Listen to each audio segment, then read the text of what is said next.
on. Almost. There we go. A little bit better, right? Yeah, I was jamming a little bit. It's one of the favorite songs I got. Music is louder than you, TJV. Yeah. Sorry, I was just jamming. Just doing my thing. It should be better now. I'll turn it down a little bit more. Because background music isn't important. I'm not some gaming streamer. I don't need background music. I still feel like it's too loud. There we go. I'll just leave it a little low. Alright, yep, we're going to talk about it today, guys. Today's the day. Today is the day. You got a lot to say about it? You're excited? Yeah. Let me know. Can you guys hear me? Out of 10. How good's the audio? How good's the video? Video is ass. I'm using my webcam. But for the video I just uploaded, I used my actual camera, which the video quality was a lot better, but the lighting wasn't good, so you got to see a lot of noise in that. But I did use this for my most recent video. The audio is always crisp because of this microphone I got years ago, and I don't know if I'll ever change it, you know? So I'm excited to get more info.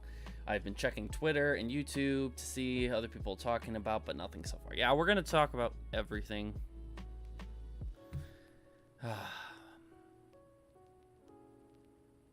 Yeah, we're going to talk about everything.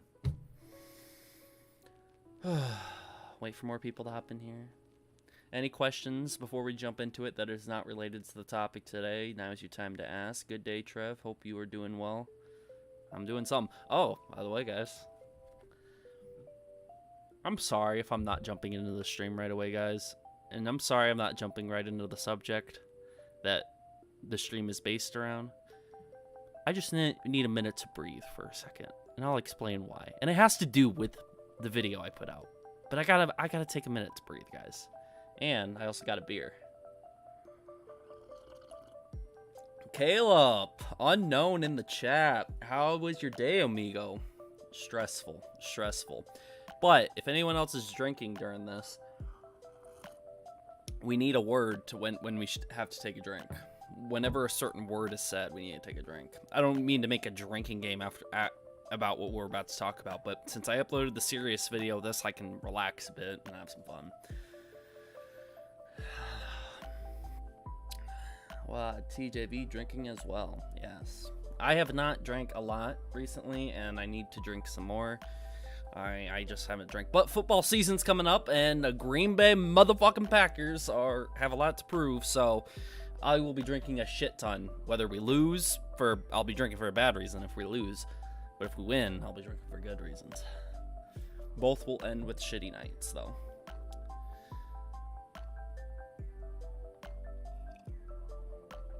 Okay. Yeah. So Scott's going to be in the chat. I will say this now. I made the video with Scott. I told his story like he wanted me to do. I hope Scott is doing well, just like how I hope Delirious and Liz are doing well. I am going to say this now. Whatever Scott says, it's going to be on his behalf. He got his story out there. He's known. People know who Scott is now. So he has his own voice. He has his own Twitter. If he wants to make YouTube videos or do whatever, he can do that. I've already had people ask me about things that maybe Scott has talked about, but I haven't heard about. I only had an hour interview with the guy. I know what I needed to know, and then he told me his story. I ain't gonna know everything, but I am here to answer questions. I am here to talk about more of what the interview had, which a lot of people did not go see the interview. The video might be having a lot of views right now, but not the interviews itself. People didn't click on to go watch. So we're going to talk about a lot more information. We're going to talk about Delirious and Liz and how they might respond to it. We're going to talk about a lot of shit. So yes. And if you don't know who Scott is, Scott is Liz Katz's ex-husband. He recently came to me and I published a video about his story, and he exposed a lot of things about Liz and Delirious we did not know prior. But that's if you believe him, and if you believe every word he says, and we're going to go from there. All right. I am drinking beer, by the way, and I just spilled it on me. Oh, God. I'm Smell like a bar, bro. Alright. Hello, Jessica. Hello, everyone. Should I pull a mini lad and read everyone's name in chat? Hello, Dakota, Geese, Dwarf King, PRXZM Gamer, Exotic Oblivious, Super, Mindicate, Soap, Jessica, Lewis, and Hathaway, Mindicate, The Nate Show, Zachary, T-Slay, Doyle, Nightmare Bro, Soap, Cal, Geese, Dwarf King, Queen, Pro, Soap, Daniel again, Dakota, the Pony Gamer. Okay, I caught up. Okay, I pulled the mini lad, guys. All right, anyways, moving on. Let's get to talking about what we need to talk about. Oh, God. Fucking damn it. So, I uploaded a video.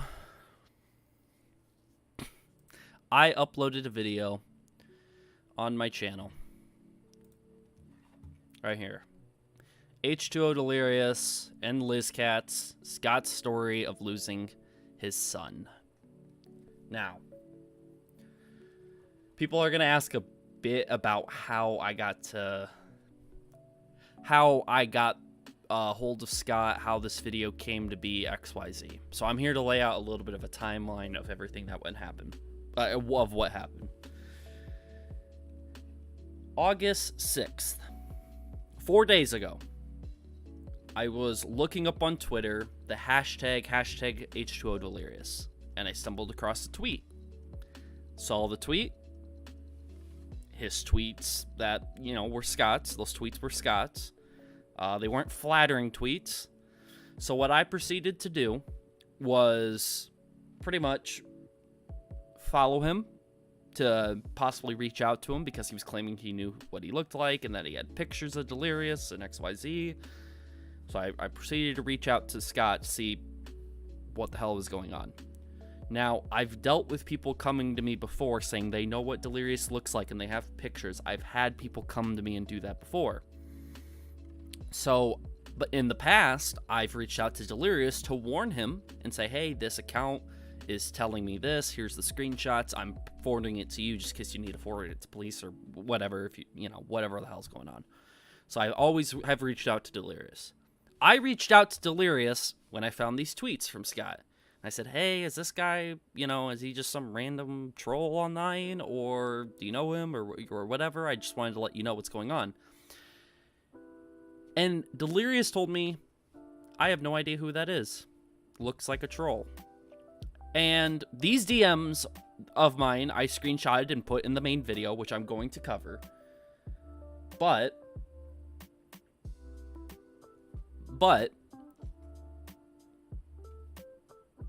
he told me, Delirious told me that he didn't know who Scott was. So then I was confused. I reached out to Scott. I was, a bit taken back, and he was telling me a lot of information.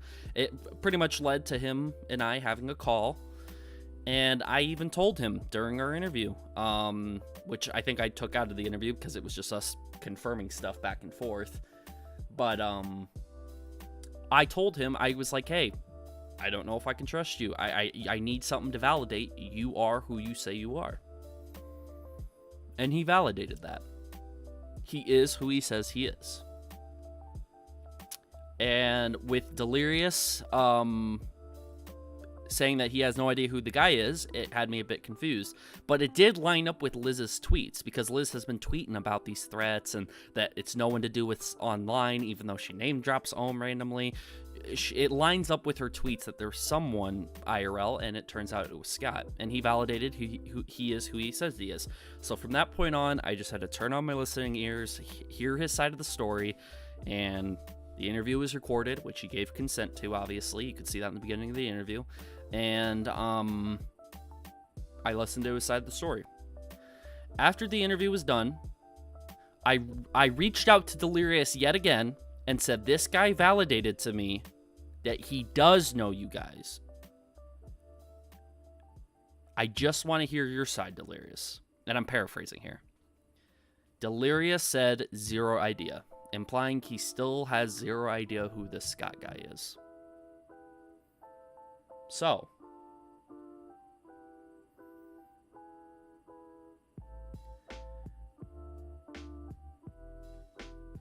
So Delirious doesn't have to tell me the truth. Delirious doesn't have to sit here and tell me any information at all.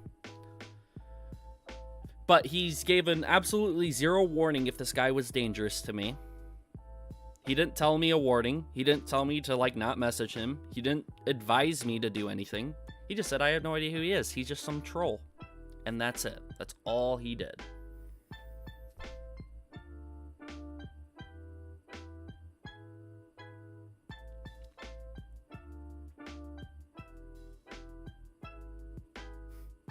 Hey TJV, first off, how you been? How's your Knight Rider cars? And second, you think Liz and H2O could be honest for this suspenseful topic? I don't know if they. I don't know. I want to assume that they're always honest. How's my car? My Knight Rider car? It's going great so far. Running good. I'm driving it at night because of how hot it is during the summer, and I don't have AC in the car.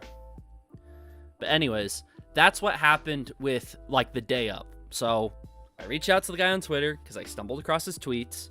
I talked to the guy, but I also messaged Delirious beforehand. Delirious said he has no idea who he is, just some random troll. I interviewed said random troll, validated who he was. His claims, you know, were true that he did know them, and he might have had a picture of him and XYZ. And I interviewed the guy. Then I reach out to Delirious again. And Delirious still tells me zero idea. He still plays dumb, like he doesn't know the guy. And so, since August 6th, 4 days ago, since that day happened, I have been non-stop just working on the video. I didn't want to rush it. I didn't want to put it out sooner than it needed to be. And I just took my time, but I spent a lot of time on it. And I put a lot of hard work into it just to make sure I am telling Scott's story like he would want to. And I told his story. I was as transparent as I possibly can. I did not hide anything. I did not make one side seem better or worse. I just told his story. And for the interview, I did have to redact some information from both interviews because there were some locations being named and addresses and other stuff that is just too private to talk about. So I did have to redact some stuff, but it is 99, 98% transparent. Everything you heard is what was said, and that's it. So, having said that, does anybody have any questions about the beginning, what I just stated? What happened the day of August 6th, the setup for the video? Does anybody have any questions about that? Not specific little things, because we're going to jump into every little thing. But that's what happened. I reached out to Scott. I messaged Delirious. Delirious played dumb both times when I asked. I made my video, blah, blah, blah. Did you reach out to Liz? I thought about that the day of. But if I show you this, one way to reach out to Liz, I'm blocked. I am blocked. And our last interaction was nowhere near as good. And so if anyone's going to tell me, well, you need to reach out for Liz for this, well, Delirious is living with Liz. And, Delirious could have told me something. So, there was no way for me to reach out to Liz. And there was no expectation she was going to respond, even if I found another method to reach out to her. So, yeah. Oh, don't worry. If people think this block just happened, it didn't. She blocked me a long time ago. But this was my only way to reach out to her, really. I don't want to reach out to her through her Instagram because I don't want to see that shit on her Instagram. I'm not interested.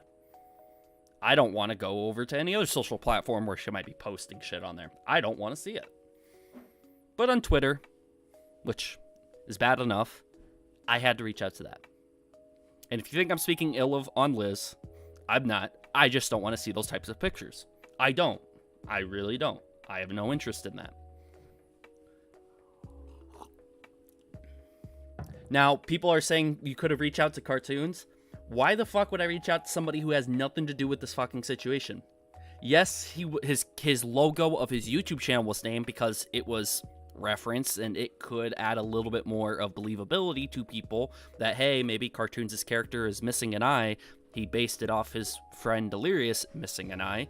But Cartoons has nothing to do with the situation. Why the fuck would I reach out to him? If anyone right now is saying, why don't you reach out to Cartoons? Why the fuck would you? The people who need to respond or talk about this, and they don't technically need to at all, they can stay silent, is Liz and Delirious. Cartoons doesn't need to say a fucking thing. So if anyone is in the chat saying, why don't we reach out to Cartoons for this? Why the fuck would you? That is so fucking dumb. Don't bring people into it that aren't involved into it. This is the same thing like fucking Moo being brought into what Ohm was accusing Wildcat and all those other tweets of the past. People were bringing Moo and Vanoss and everything. Keemstar was bringing Vanoss into all the drama when the drama alert happened. Why the fuck would you bring in people that are not involved in it? Nightguard, $5 super chat. I can't wait for Keemstar to jump on this like how Mr. Sen did. Well, Mr. Sen is actually streaming tonight. And his stream was funny last night. He streamed last night.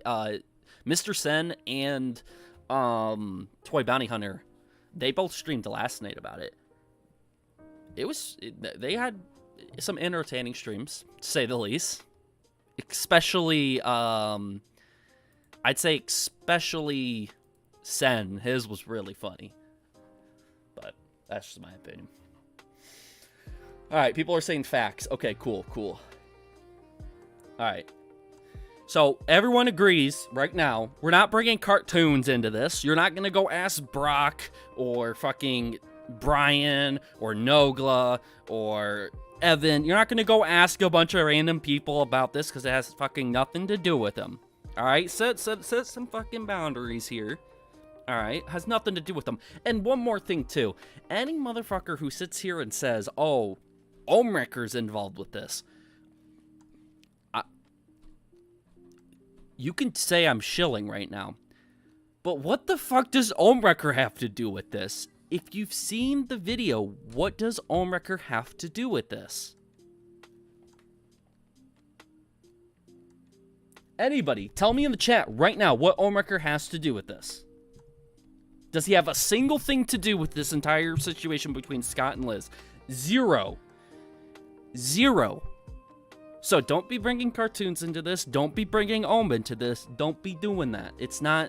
I'm not doing that this stream. I'm not going to sit here and play theory. Oh, Omwrecker is best friends with Scott since college, and they schemed to set up Delirious in this way, and Liz and blah. We're not doing that whole theory fucking bull. I don't do that. Ohm has nothing to fucking do with this. And if you go after Ohm, you're just using this as bait or as something to blame Ohm for. It's just mindless hate towards somebody that you already don't like. You don't have to like Ohm. I'm not saying you do. You can criticize his actions of the past, sure.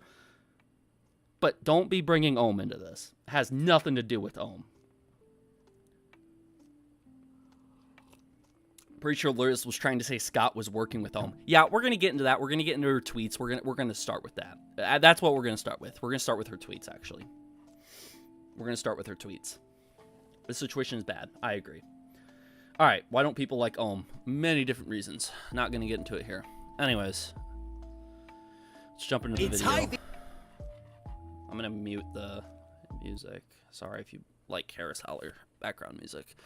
You can deal with it for a day, though, not having it. All right, so anyways, I'm going to skim through this. We're going to talk about the tweets from Liz.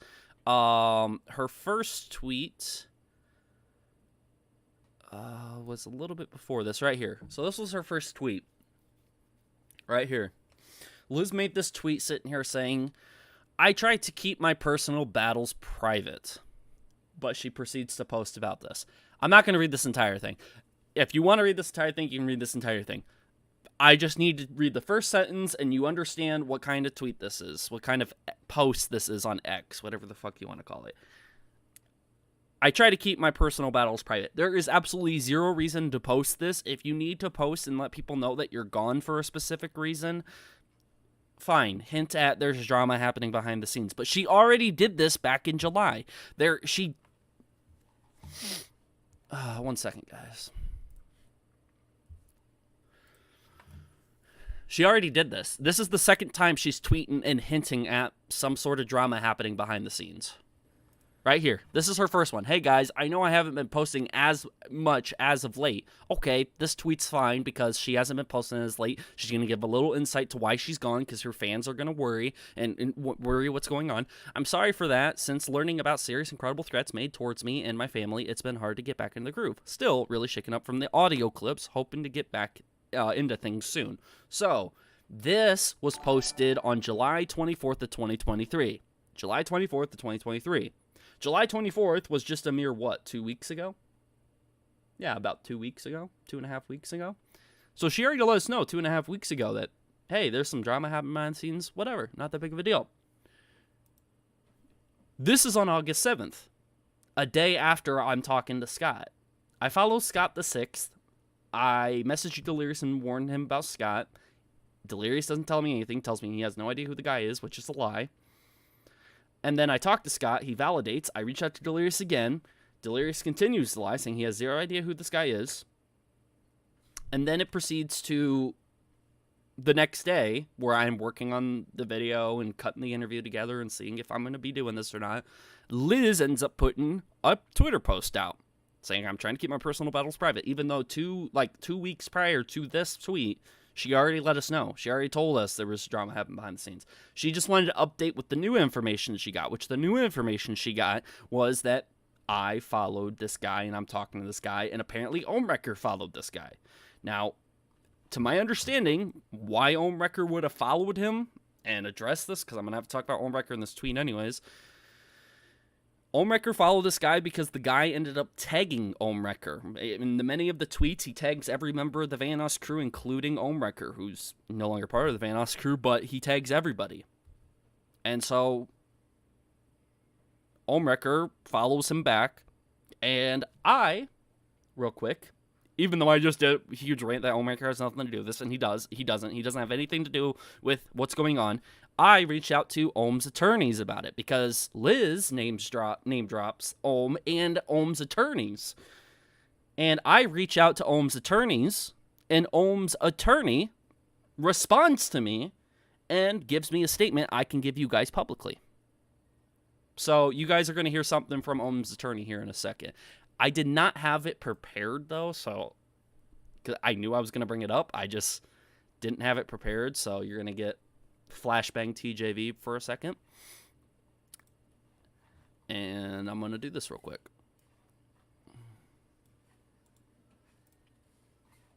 Alrighty. I got it. Okay, let's get off that so you guys don't have to see flashbang TJV for a second. So yeah, we're going to see Ohmwrecker's attorney's response to Liz's tweets here in a second, which is, again, just a very tiny bit of information when we're actually talking about the story. Ohm has nothing to do with this actual story, but since Liz wanted to name drop Ohm and Ohm's attorney, they felt like they could respond to me, and do that. So we're going to talk about that. Anyways, moving on. So she ends up saying all of this. We wish to be left alone and have privacy while we try to safely navigate through the situation through the proper legal system. Okay, don't tweet about it then. Well, if it was just this tweet, I wouldn't be knocking Liz as hard for it. This is the reason why I really have an issue with what Liz said here. She replies to someone saying, I'm so sorry to hear this happen to you, but there's only one person that I know that's been harassing you and your family. He used to do this on Delirious, and he was part of the Vanoss crew till they kicked him out for doing the same thing on Terrorizer and Wildcat. Talking about Ohm here and the past drama that they had. She responds saying, no, this is much more dire and a real situation with someone with a violent background. What I'm made aware is that these tweets on August 7th are about Scott, while the ones on July 24th, right here, these are about Scott's ex-girlfriend. If you know the situation, apparently the reason why, one of the reasons why Liz is holding Zane, Liz and Scott's kid, away from Scott is because the ex-girlfriend sent audio clips of threats or whatever. That's what Liz says, audio clips. Scott just told me, they threatened, the ex-girlfriend threatened Liz. So apparently that's why Zane's being kept away. And she tweeted about it on July 24th. These ones on August 7th are about Scott and the fact that I followed Scott and shit like this is happening. And she, for some reason, thought she should go out there and say this publicly on there, which, whatever, but if she wants to keep things private, don't say anything online. That's the simple thing, you know? So tell me real quick, chat, if you want things to be off the internet, you don't want the situation to be online, would you make a tweet slightly hinting, dancing around the bush, not naming anyone, but would you slightly reference it in a tweet? No, if you wanted it private, you would not mention it at all. There's no reason to, okay? Now, if someone else brings it up, do you have a right to respond? Of course you do. That's why I'm not knocking Liz and Delirious if they were to respond to it now, because it's out there, but they were already referencing the drama before my video came out. It's just my video was a lot more transparent than what she said. That's it. So, having said that,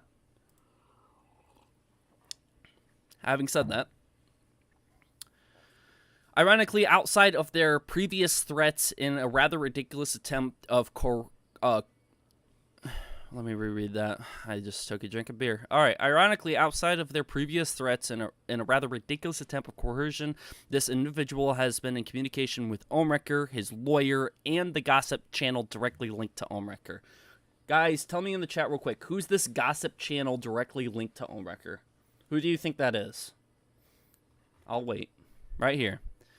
And the gossip channel directly linked to Omrecker. Who do you guys think that is? I'll wait. Who do you think that is?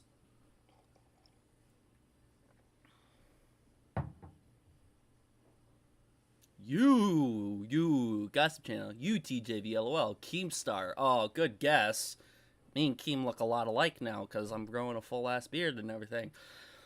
Oh, but I have a lot longer hair than he does, I think. I don't think he has this long hair. The handsome man on screen. Oh, I appreciate it. My favorite Gossip Channel. Oh. You, the Gossip Toxic Train. Right on the money. Gossip Channel being you. Keem, you, no, you, Mini Lad. Oh, Mini Lad, what the fuck? He's a Gossip Channel now? What? I did not know. Anyways. Omrecker, his lawyer, and the Gossip Channel. The reason why I don't focus on Omrecker and his lawyer here, because the very next thing in this tweet is what's really important about Omrecker and his lawyer. They have all been included on a recent communication. And this is why she kind of made this tweet, I think, in the first place. These tweets, these replies, is because they all have been included on a recent communication. Meaning we followed the guy, and that's all she got it off of. And maybe because I told Delirious, hey, I talked to the guy.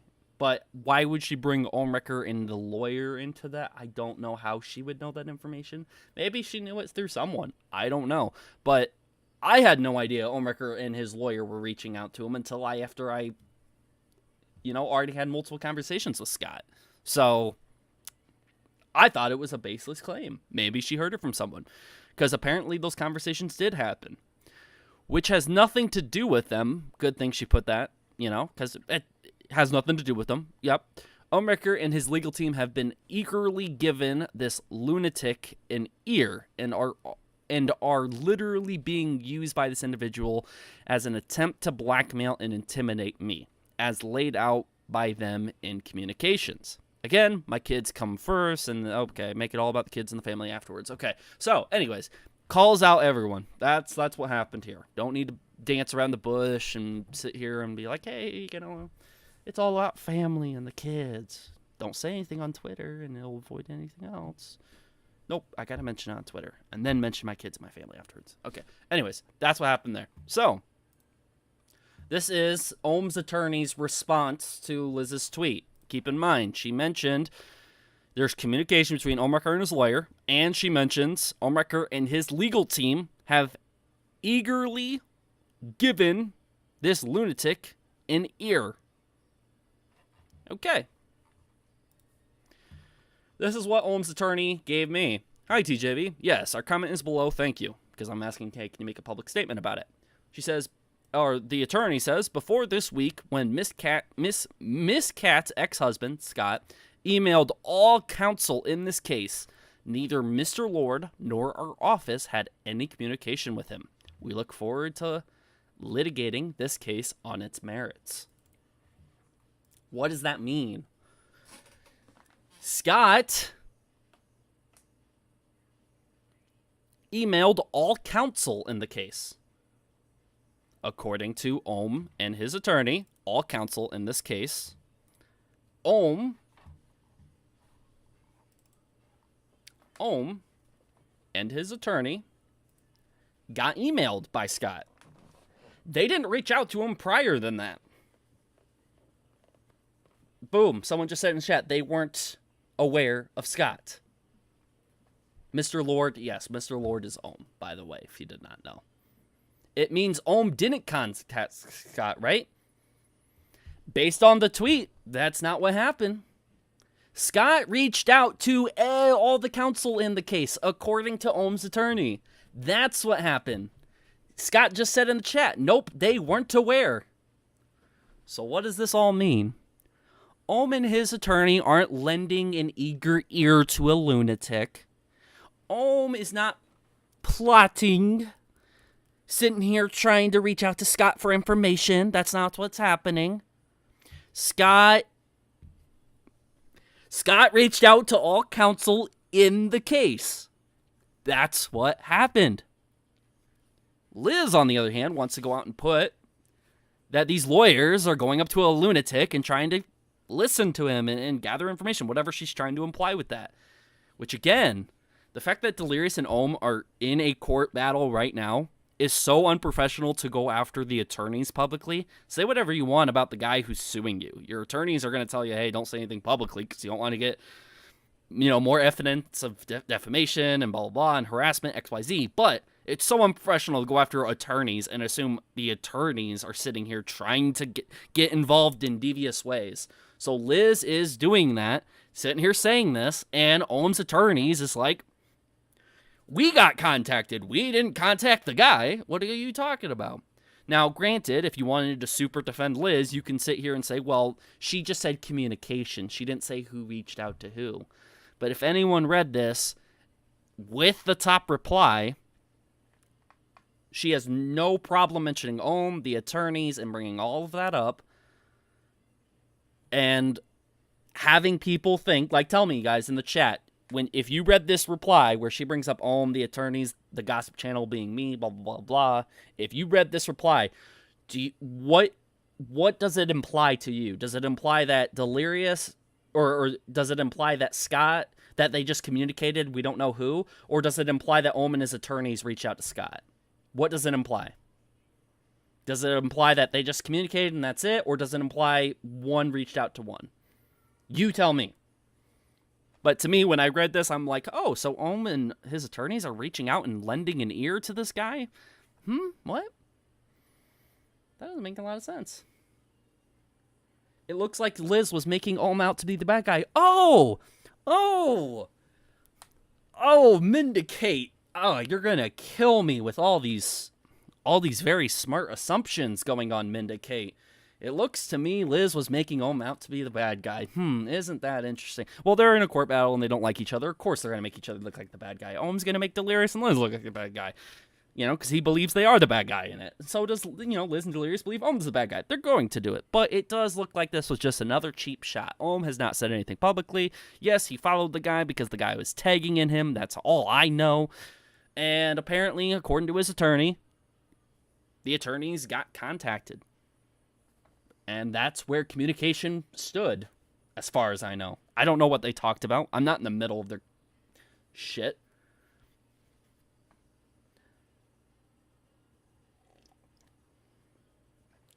But still, Liz has no room to try and play PR agent. Let them keep defaming Ohm. Better for his case, LOL. You guys understand, I'm not going to keep harping on this. I'm not going to waste everyone's time with this, but you know what I'm trying to get at this. With Ohm's attorney's response to me. You can believe Ohm's attorneys, but people could say that Ohm's attorneys is just lying. I wouldn't be smart because I don't know if the attorneys would go out and tell a lie and then tell me, a gossip channel that's going to share it live, why the hell would they lie to me? I mean, Ohm's attorney was just reassuring, hey, we're not lending an ear. Well, we got all the Ohm's attorneys didn't even say they got contact. The Ohm's attorney says all counsel in this case. we're going to go pixel by pixel so everyone gets the picture. All counsel in this case. All right. You got the picture? All right. All counsel got contacted. All counsel. I can count the pixels. Yes. All right. All counsel got contacted, guys. Liz was making it seem like his legal team, right here, Olmrecker and his legal team have eagerly given this lunatic an ear. Whatever. Anyways, I wanted to address the tweets. Someone told me to address the tweets. I addressed the tweets. That's the tweet. Okay, so I talk about Liz's tweets. She came out publicly and talked about it before my video was even out. Granted, Scott did make it public by tweeting, but if we saw his tweets this very next, and I'll let the video play for a second, his tweets did not get hardly any viewership. Sure, it caught my attention because I was looking up a hashtag, because he uses hashtag Delirious here at the bottom, and that's what I ended up finding. He uses it right there. And Scott tags Ohm, so Ohm is going to find out, why is this guy tagging me? You know, seems reasonable. I don't think it's bad of Ohm to do that. I'm not going to criticize Ohm for reaching out to a guy after getting tagged. It's fucking whatever. If any of these guys know, Gus, Silent Droid, Wildcat, Big Jersey Panda, Racing Cat, Sark, Moo, and anyone else that was tagged reached out and followed the guy back, would it be a problem? No. So why was it a problem that Ohm followed the guy and reached out to see what was going on? It's no problem at all. So anyways, these tweets were made prior. These were made August 5th. So Liz's response to these tweets, if she wanted to argue, well, I didn't make it public first, Scott did. Well, yeah, on August 5th, with 0 likes on these tweets, less than 100 people seeing it, which, by the way, that means no one pretty much saw these. Because if it's that low, that is low. Like, I have barely any traffic on my Twitter, but I get way over 100 every single tweet that I post. Way over 100. So, just pointing out, I'm not defending these tweets, by the way, and what he says. All I'm saying is these tweets didn't go nowhere. Her tweets do. Her tweets gets thousands and thousands of people to see it. Thousands. She could post the dumbest thing in the world. She would get thousands and thousands and thousands of shit. People seeing her tweets. Scott, on the other hand, nobody. Scott got maybe a tiny neighborhood full of people to see it. That's it. So, to sit here and respond to someone that little, if that was the reason, I don't know. Don't know if Liz was responding because of that. I don't know if she was responding because Ohm and me followed the guy. I don't know. But that was that. So, anyways, having said that, it looks like Liz made it big. She talked about it first bigly. If you want to get real technical, he talked about it first. They didn't really go anywhere, though. It did get me to find them, though, and talk to the guy and make a story about there. It's out now. So now we're going to move on to the next thing.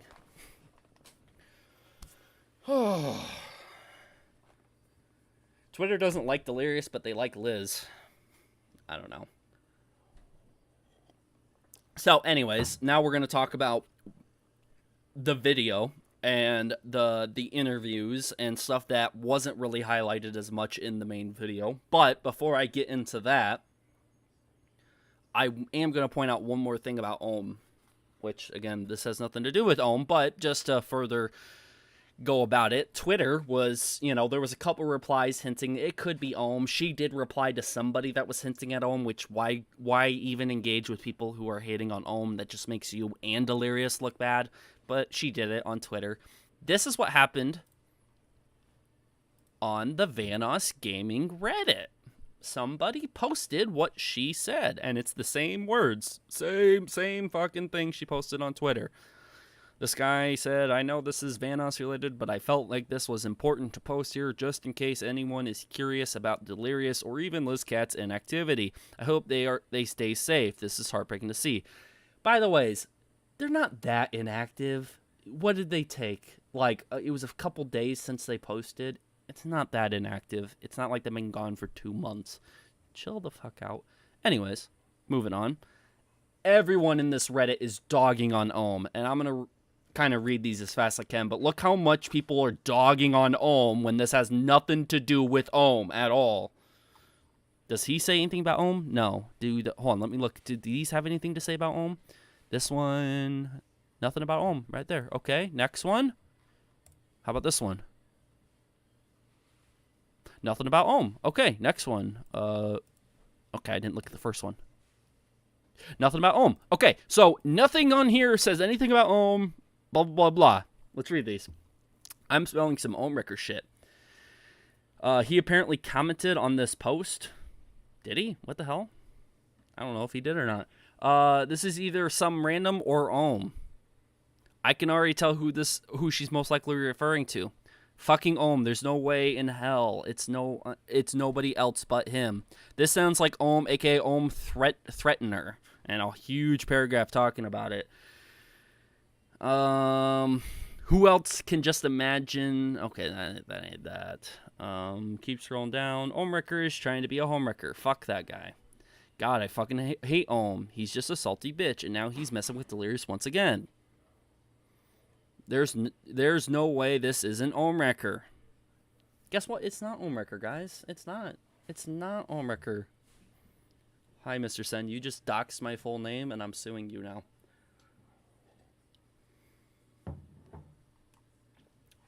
Do you guys understand, though? Let me know yes or no in the chat. Do you understand the amount of people who just want to throw all of this on them?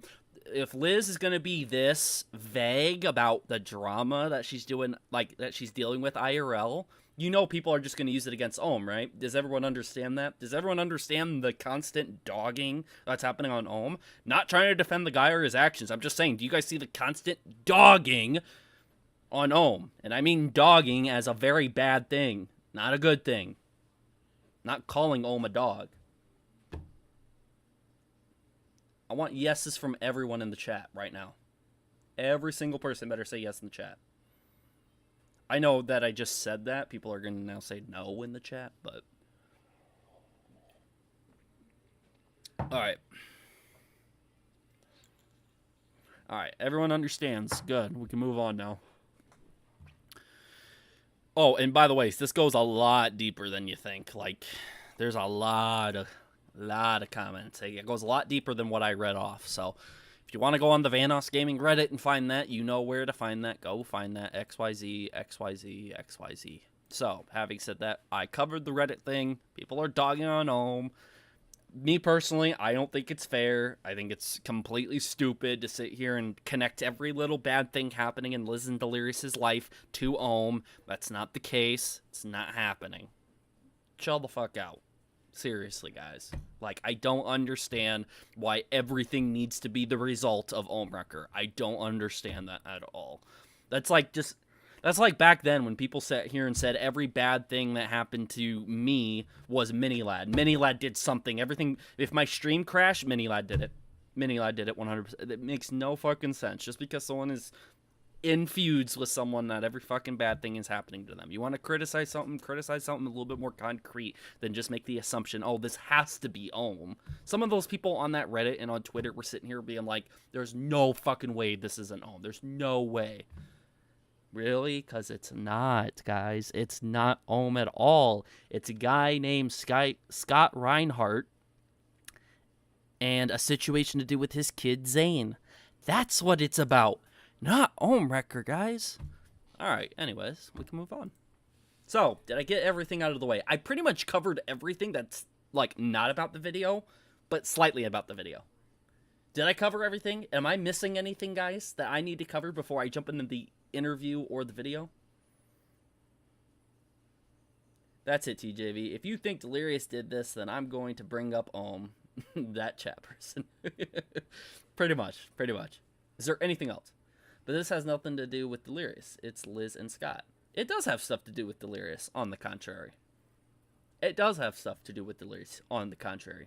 When a kid is in two parents' home, which, you know, it's safe to say that, you know, Delirious is some sort of a parental figure of Zane. If it's happening within their home, Delirious is involved. Delirious is involved by default. Now, Is Delirious holding the kid, or is it just Liz? No idea. But does Scott feel like that kid should be under Delirious's watch? No. And he has every right to bring it up. TJV talks about Liz and Scott. Delirious fans, oh my god, Ohm did this. I mean, Delirious was mentioned, though. Thank God your orange Yoshi is right side up now. Oh. Fuck you talking about? Guys, this doesn't have anything to do with Ohm and Craig. This is based on Scott, Delirious, and Liz. Exactly. I mean, didn't Delirious start up the Lo-Fi Delirious account that Zane makes music on? Yeah, Delirious is a part of this. That's another thing that was brought up. Also, Scott and Delirious's interactions were covered in the interview. The fact that Scott moved clear across the country from the West Coast to North Carolina just so Delirious and Liz could be close to each other for their kids, and Zane could also be nearby for all of it. The fact that Scott moved all of his shit and did all that, if that were to be true, if he did all that for Delirious, and Delirious is still treating him like shit, and all this falling out, and he's not, I don't know if he has say-so. I don't know if Liz has full control of it, or if Delirious has any say-so, but Delirious is kind of like a parental figure, I would imagine, to Zane. I'd imagine, has to be, right? Especially since some of the Christmas gifts are coming out of Delirious's bank account. I imagine so. So, I don't know. Where's your black Yoshi? It's missing. No, it's not. My microphone was just covering it up. Black Yoshi's right there. What are you talking about? I'm not racist. I got black Yoshi.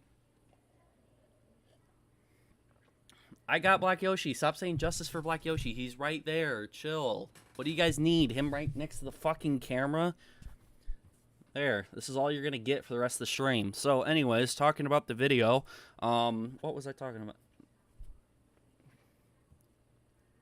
Alright. So. Shit. I got a fucking glass of beer and a glass of water next to me, and they're leaking.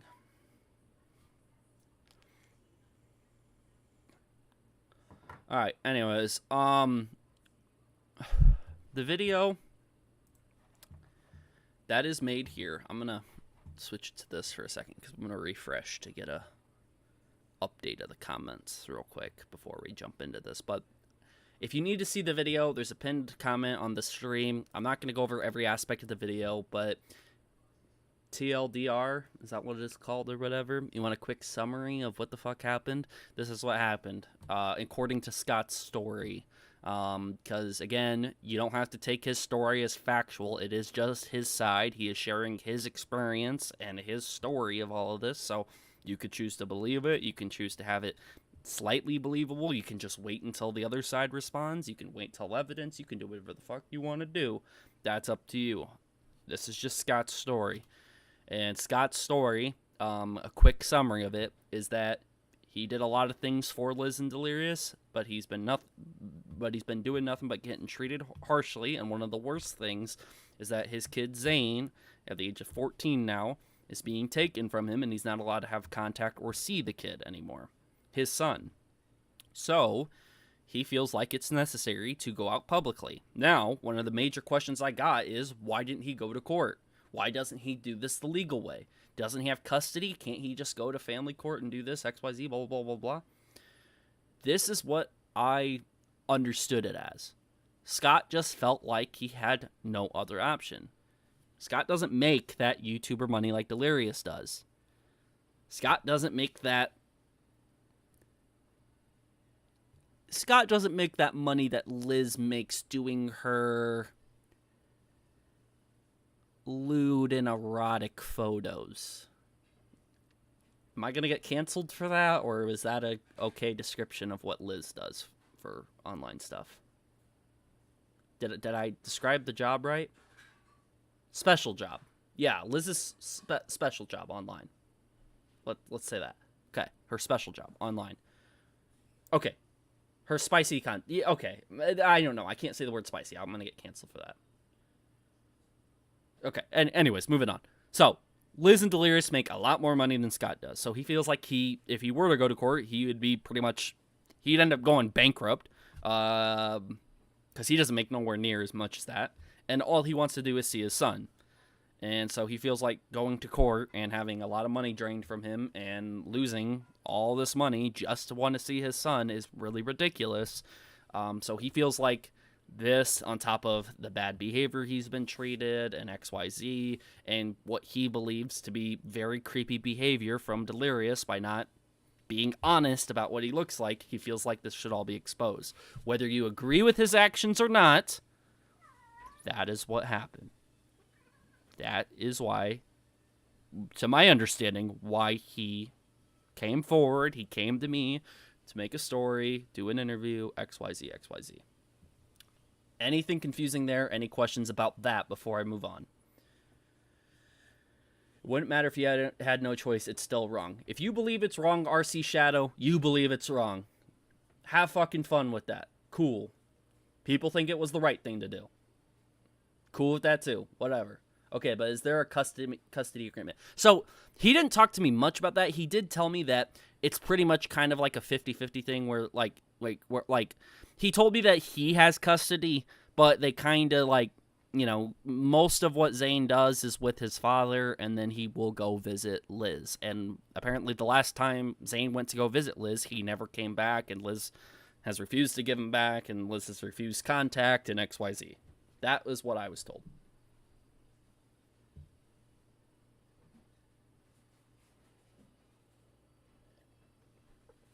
Do you have a criticism for Scott?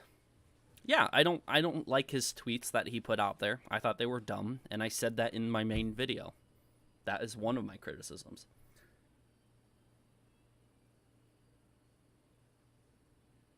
Some of y'all wouldn't understand if you don't have a kid. Okay, so Queenly brings up a point. And Scott told me this, as well. I've had many people talk to me about this, just talking about the situation. Scott is a father. And I said this in my video, and I've said he is a father. He could have done a lot worse than make some tweets online about some guy's appearance. And at the end of the day, does it matter if Delirious looks like this or look like that? No, it doesn't fucking matter. People look like people. I'm sure he has I was about to say, I'm sure he has a nose and blah, blah, blah, but if he's missing an eye, I don't know if he's missing anything else. But I'm sure he has skin. I'm sure he has hair. I'm sure he has 5 fingers and 2 arms and 2 legs, and he can smell and he can breathe. I'm sure he's still a human being. Does it really matter if what we see Delirious look like? No. Is it right to sit here and expose what he looks like? I'm not saying that. I don't have an opinion on that. I don't think it's good to sit here and threaten all that other sort of thing. Scott feels like he isn't really threatening. He's just sharing his opinion about what he looks like, but he wants his son back. People are arguing if that's blackmail or not. But what Queen Lee just brought up is that as a father, people would do a lot worse shit than just go on Twitter and say, I'm going to expose what this guy looks like. There's people who do a lot worse shit. Now, I'm going to speak hypothetically here. So if anybody... I should put a warning on screen that this is hypothetical, not real, and I'm not actually threatening anybody. But if I had a kid, and the kid was taken from me, I'd do a hell of a lot worse than just make tweets online about it. I would proceed to find the location of my kid and who took him, and something about torture or murder or something like that would probably end up happening. All right, so something about torture or murder would probably happen to the person who ended up taking my kid. So, that's me. That's my opinion on it. The fact that he made tweets about it, I'm happy he was a lot more controlled about just making tweets. Do I still think they were dumb? Yes, but just an FYI there. So, my point getting out there is I don't have a kid. I don't understand everything that's going on in his head. I don't understand why he did these things. Is it a criticism of him? Yes. I don't like the tweets he made. But could he have done a lot worse? Yes, he could have done a lot worse. FYI, you're shaking the camera a lot. Is it because I'm moving the desk? I'm phasing.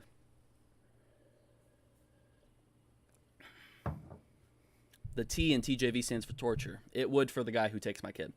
Hey, TJV, are you planning on going to the fair this year? Yeah, I'm going to the Iowa State Fair this year. If anyone else is, I'll see you there. Link, are you going? So anyways, moving on. What I was getting at was, do I have criticisms of him? Yes. Do I understand he's a father and he's in a very tough situation? Yes. Am I criticizing him for dumb tweets? Yes. But I'm also giving him a little bit of the benefit of the doubt that he did not do a lot worse, since he knows the location of Liz and Delirious. He knows the location of his kid. And everyone knows a man without their son could do a lot worse.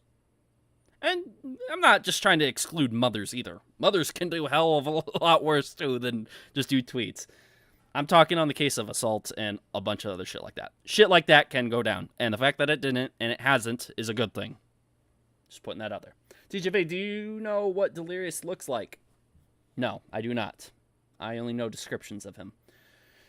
Hey, TGV, keep your eye on those Yoshis. I have a bad feeling they will... Wait, you're in Iowa? Yes, I am in Iowa. I live in Iowa. This ain't blackmail, it's his face. Okay, I'm going to bring that up too, because a lot of people were asking me about that and commenting it. They were saying Scott is downright blackmailing these guys, and it's not right. Okay. If that's how you view it. Some people don't view it as blackmail. They believe the kid being stolen, from him, which is how Scott feels about it. And again, when I talk about the situations in here, I might be talking about it like these are 100% things that are happening. I'm talking within the context if these things are true. Just an FYI. And I'm going to have to repeat that constantly because God forbid I'd hate to get hit with a lawsuit over this fucking bullshit. But having said that, if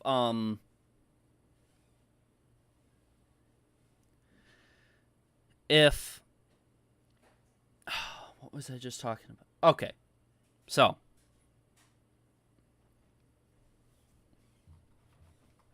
I got to scroll back up. Because okay, the blackmail thing. So,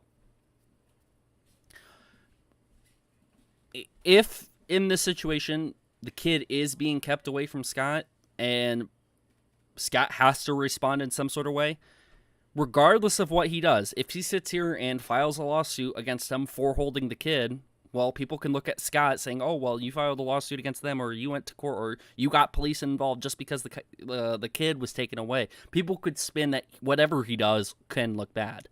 So the fact that these tweets are made and he did come to me and he is exposing stuff out there, people were always going to look at this bad. And there's just some people who are going to view it that way. And if you do view it bad that way, that's your opinion. You're allowed to have it. I'm not going to knock you for that. But what I am going to say is, like I said before, could have been a lot worse. But second, he truly did, and this is how he described it to me. You can hear it in the full interview. He feels like he has no other option. Going to court would make him bankrupt. Sitting here getting served papers, it would just waste his time, and he wouldn't see his kid any longer. Now, he doesn't believe going out and exposing all this, according to what he told me. He doesn't feel like exposing all this will make him see his kid quicker. But will it put unsung pressure onto Liz and Delirious? Yes, it will. Is it sort of them playing dirty? If you watch the full interview, you'll see all the things that Delirious and Liz, that Scott feels like Delirious and Liz have done wrong by him. This is another way of just saying, hey, if you're going to do wrong by me, I'm going to do wrong by you. And in some people's eyes, that's fair. He's just taking his shots back.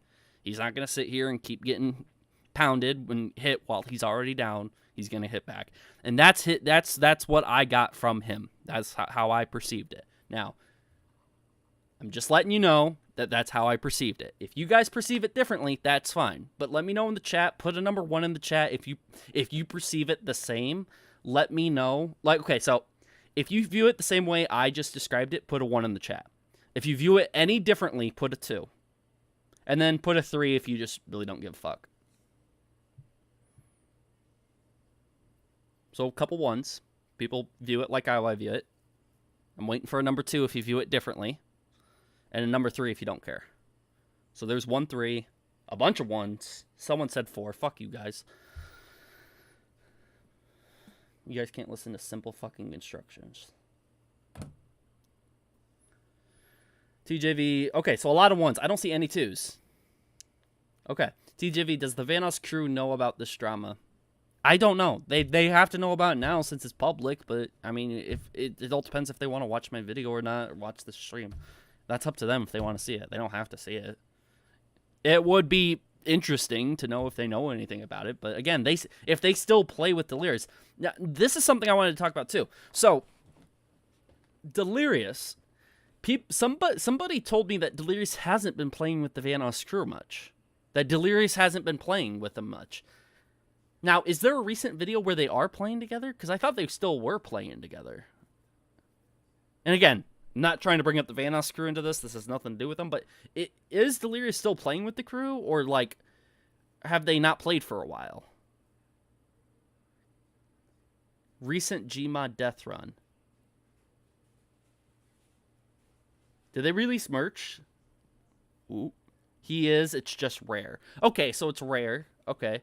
Yes, he still plays with them 1 month. It's been a month.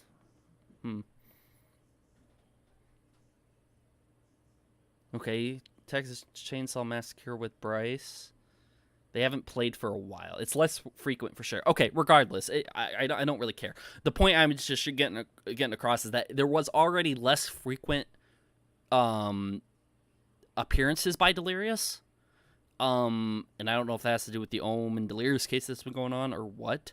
But I will say there's already been less frequent appearances. So if Delirious does play with him even less because of this, because people were asking me that too, being like, whoa, well, is the Vanoss crew going to fall apart without Delirious? They've been doing fine without Delirious, if that's the case. But second, I don't know. If they choose to continue to play with him, that's one thing. If this video and this whole story in general just ends up getting really big and a lot of people know about it, and Delirious and Liz do have a lot of pressure from it, I don't know if the Vanoss crew would want to play with someone like that or not. I don't know. And people also ask me the same thing. Does Vanoss know? Does Wildcat know? Does this person? Or do these people know about it? I don't know if they know anything about it. I don't know if they know what Delirious looked like. I don't know if they knew anything about the situation or not. I don't know if they knew about all the past things that Scott ended up bringing up. And I don't know if what Scott brought up is 100% true. It's just his side of the story. We'll wait and see if there's more developments. We'll see and wait if there's more things coming out. And we'll go from there. Does that all make sense? Put a yes or a no in chat. And if I get one fucking maybe, you're getting banned. Yes or no, no maybe. I'll wait.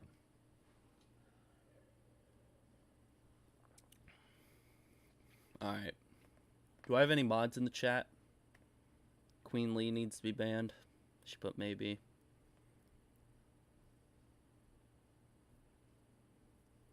Alright, all yeses, people understood.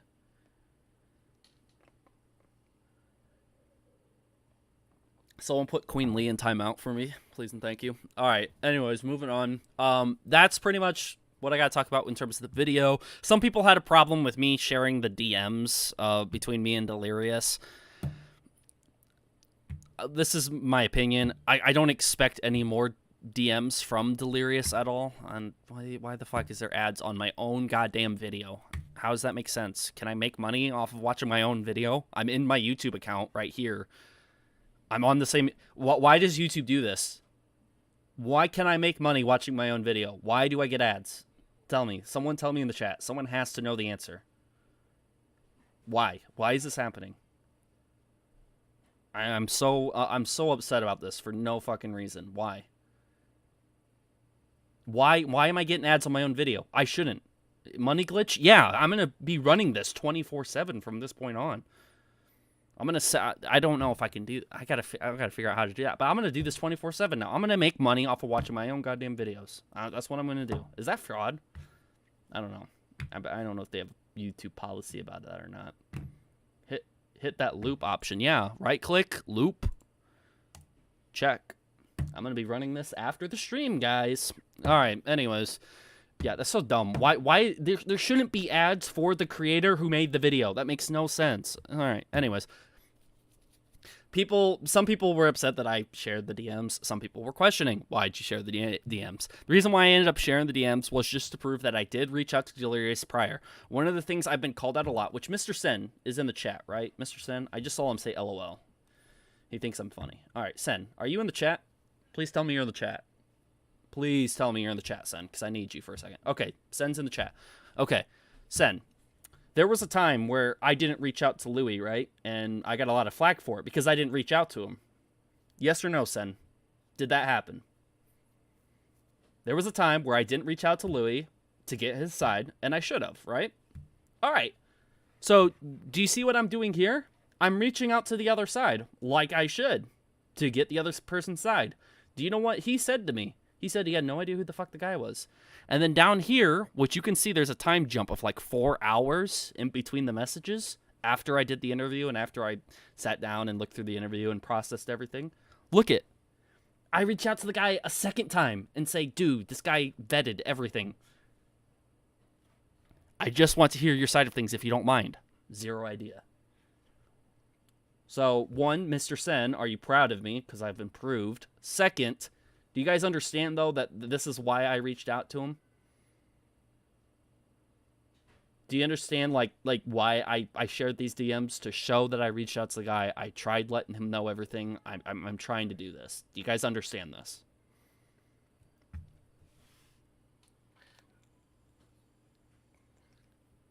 There's no win with the internet. Yeah, I don't care. I don't care. I'm just... Let's take this one step at a time. One battle at a time. All right, everyone makes sense? Understands? Thank you. Thank you. I appreciate it. Okay, everyone understands. Awesome. Great. So, that's why I shared the DMs. Any more questions about me sharing the DMs? Ask me. Go ahead.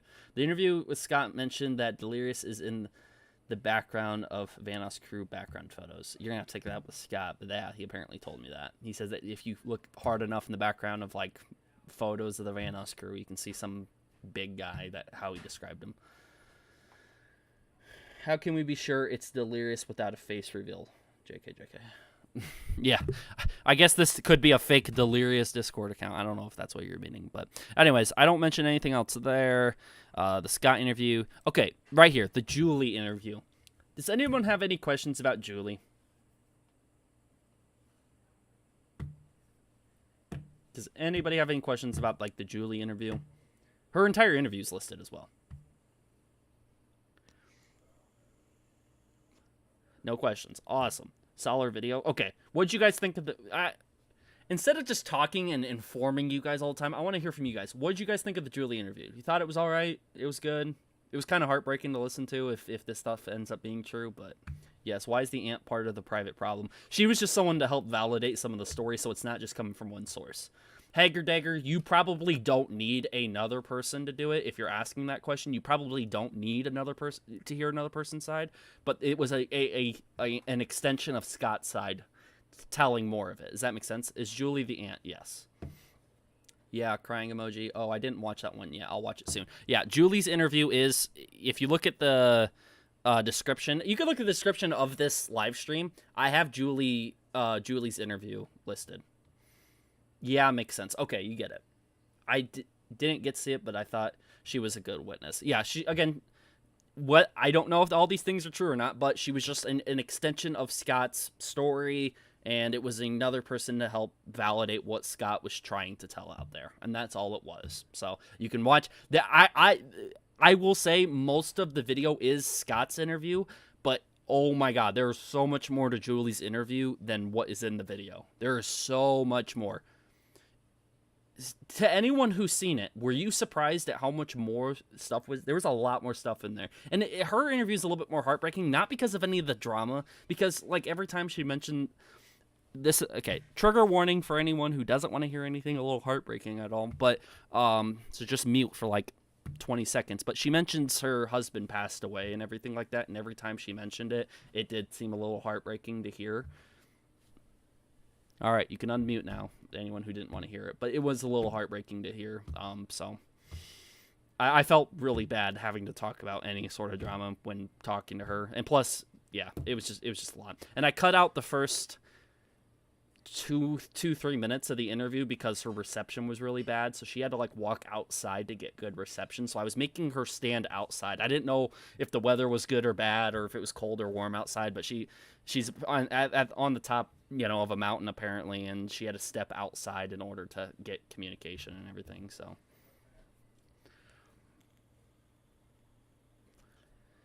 Wait, where can I watch it all? You can the description of this live stream or the description of the main video. You can all the interviews are there. So, yeah, it was a great video. Well, it doesn't matter. I just wanted to know how the interview was, not if it was a good video or not. I wanted to know, hey, did you understand the interview? Did you understand what she was trying to say? XYZ.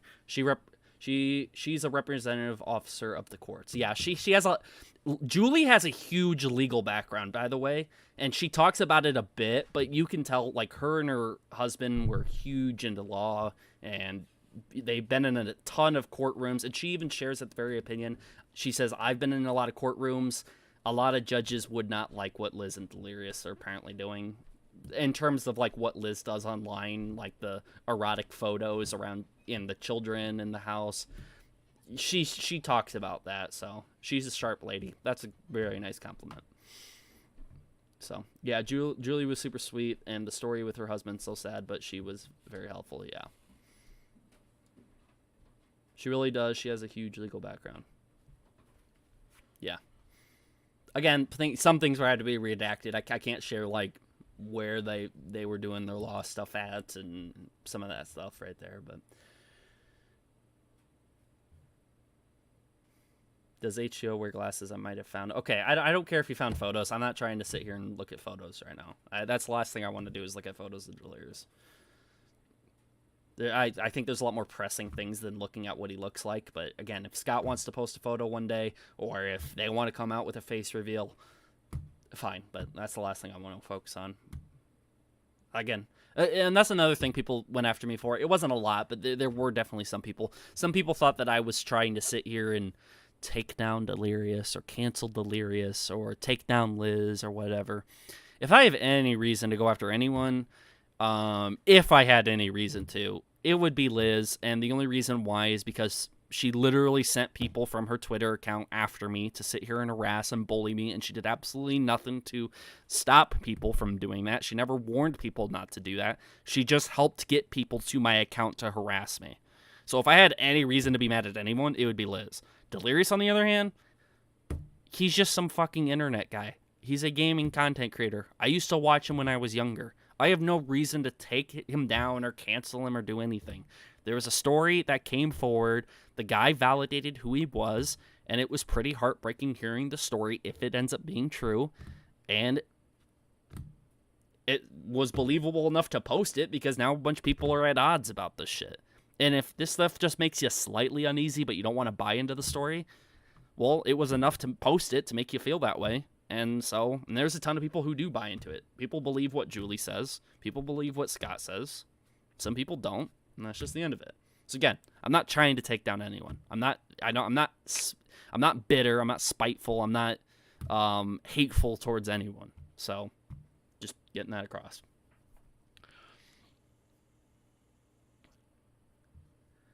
I'm sorry. Is my mic peaking out at all? Sometimes if I get too close to the mic and I start talking really, really loud, I'll start crackling. You're just covering what needs to be covered.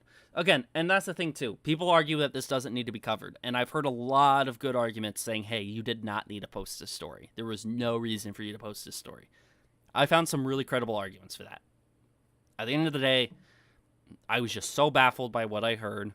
And I was so astonished that at least Delirious didn't want to warn me about the guy. All he wanted to Delirious, personal opinion right here. All Delirious really wanted to tell me, all he wanted to do was play dumb.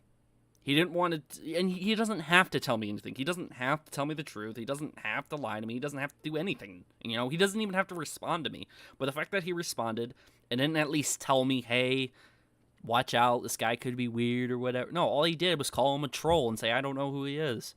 So, after thinking about it for a night or two, I was like, yeah, well, I'm going to make this. I'm going to publish it. So, sorry if this was already asked, but I just joined. How does Scott's threats to break the law over this make you feel? I said this previously, but surely that would make it harder to see his son. I talked about it a bit, that there was a lot worse he could have done than that. Some people don't view what he said was as threats. They think that hearing Scott's story, that he is you know, in quote, like to just put this lightly, he's sitting here and hitting back. He's tired of being knocked down while he's already down. So all he's doing is hitting back. He's sitting here, I'm like, I'm not going to take this, and he's hitting back. And that's how a lot of people have viewed it that are in support of Scott and Scott wanting to see Zayn. They just don't want to see a man getting hit while he's down. He already doesn't see his kid hardly at all. Now, and I mentioned this in the video, they hit him with a cease and desist. They're having sheriffs show up at his door now. All you did was take his kid away from him, okay? There comes his story. Now his story's coming out, and that's what he did. Which, by the way, exposing some of this shit, not that big of a fucking deal at the end of the day. What is a big fucking deal? Going after someone in court and draining their bank account and making someone bankrupt and losing money and time that they are never going to get back. That is what's really important. Not that the internet knows that Delirious is missing an eye or that Liz is a liar or gold digger according to Scott. I'm just saying. There are more important things here, and if Liz and Scott were or Liz and Delirious were focusing on more important things prior to this, wouldn't have happened. Same thing with Scott. If he focused on the more important things, maybe this wouldn't have happened. But at the end of the day, everyone's flawed, led to this, and that's where we're at. $2 super chat. I hope Scott gets his kid back, man. Well, I hope everyone can be able to see Zayn, you know, in the normal fashion that it should be. Whatever agreement that was made prior, hopefully that agreement sticks, and if people aren't okay with it, hopefully a new agreement is made. Hopefully everyone who wants to see Zayn, part of that family, should be able to see Zayn. No one should be withheld from seeing their son, especially the father. You hit a door once, do you keep hitting it? Well, do you fight fire with fire? Is that the same question?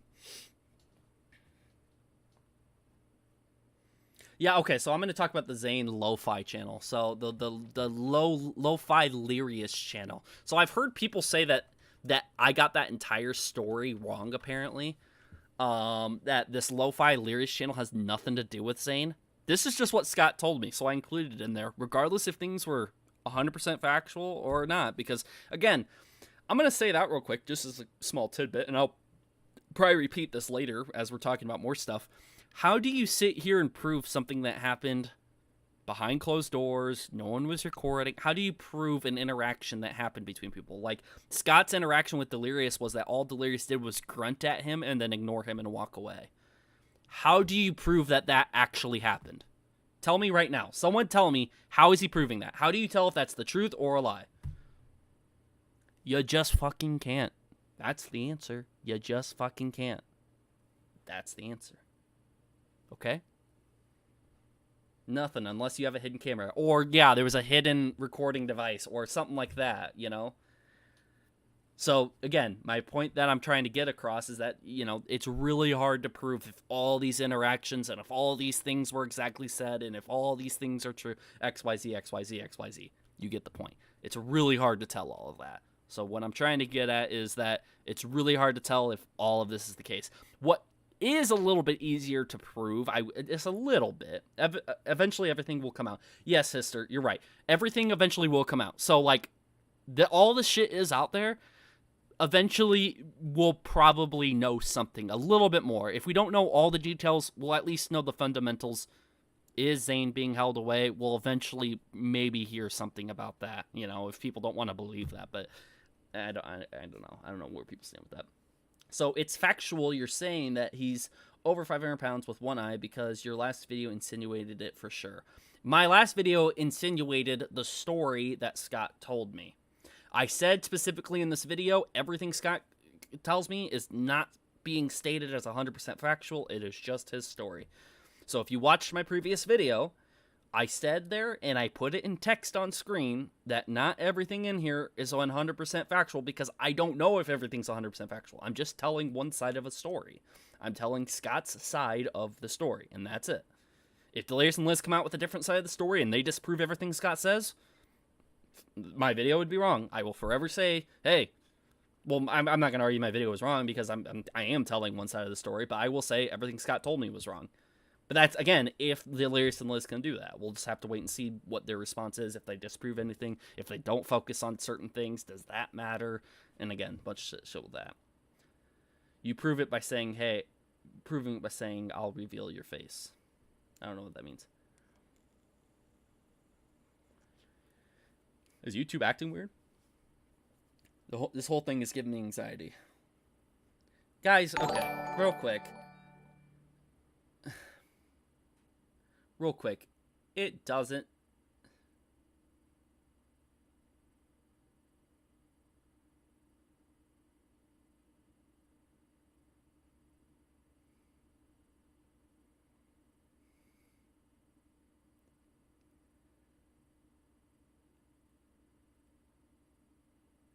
Okay, so don't have this sort of thing sit here.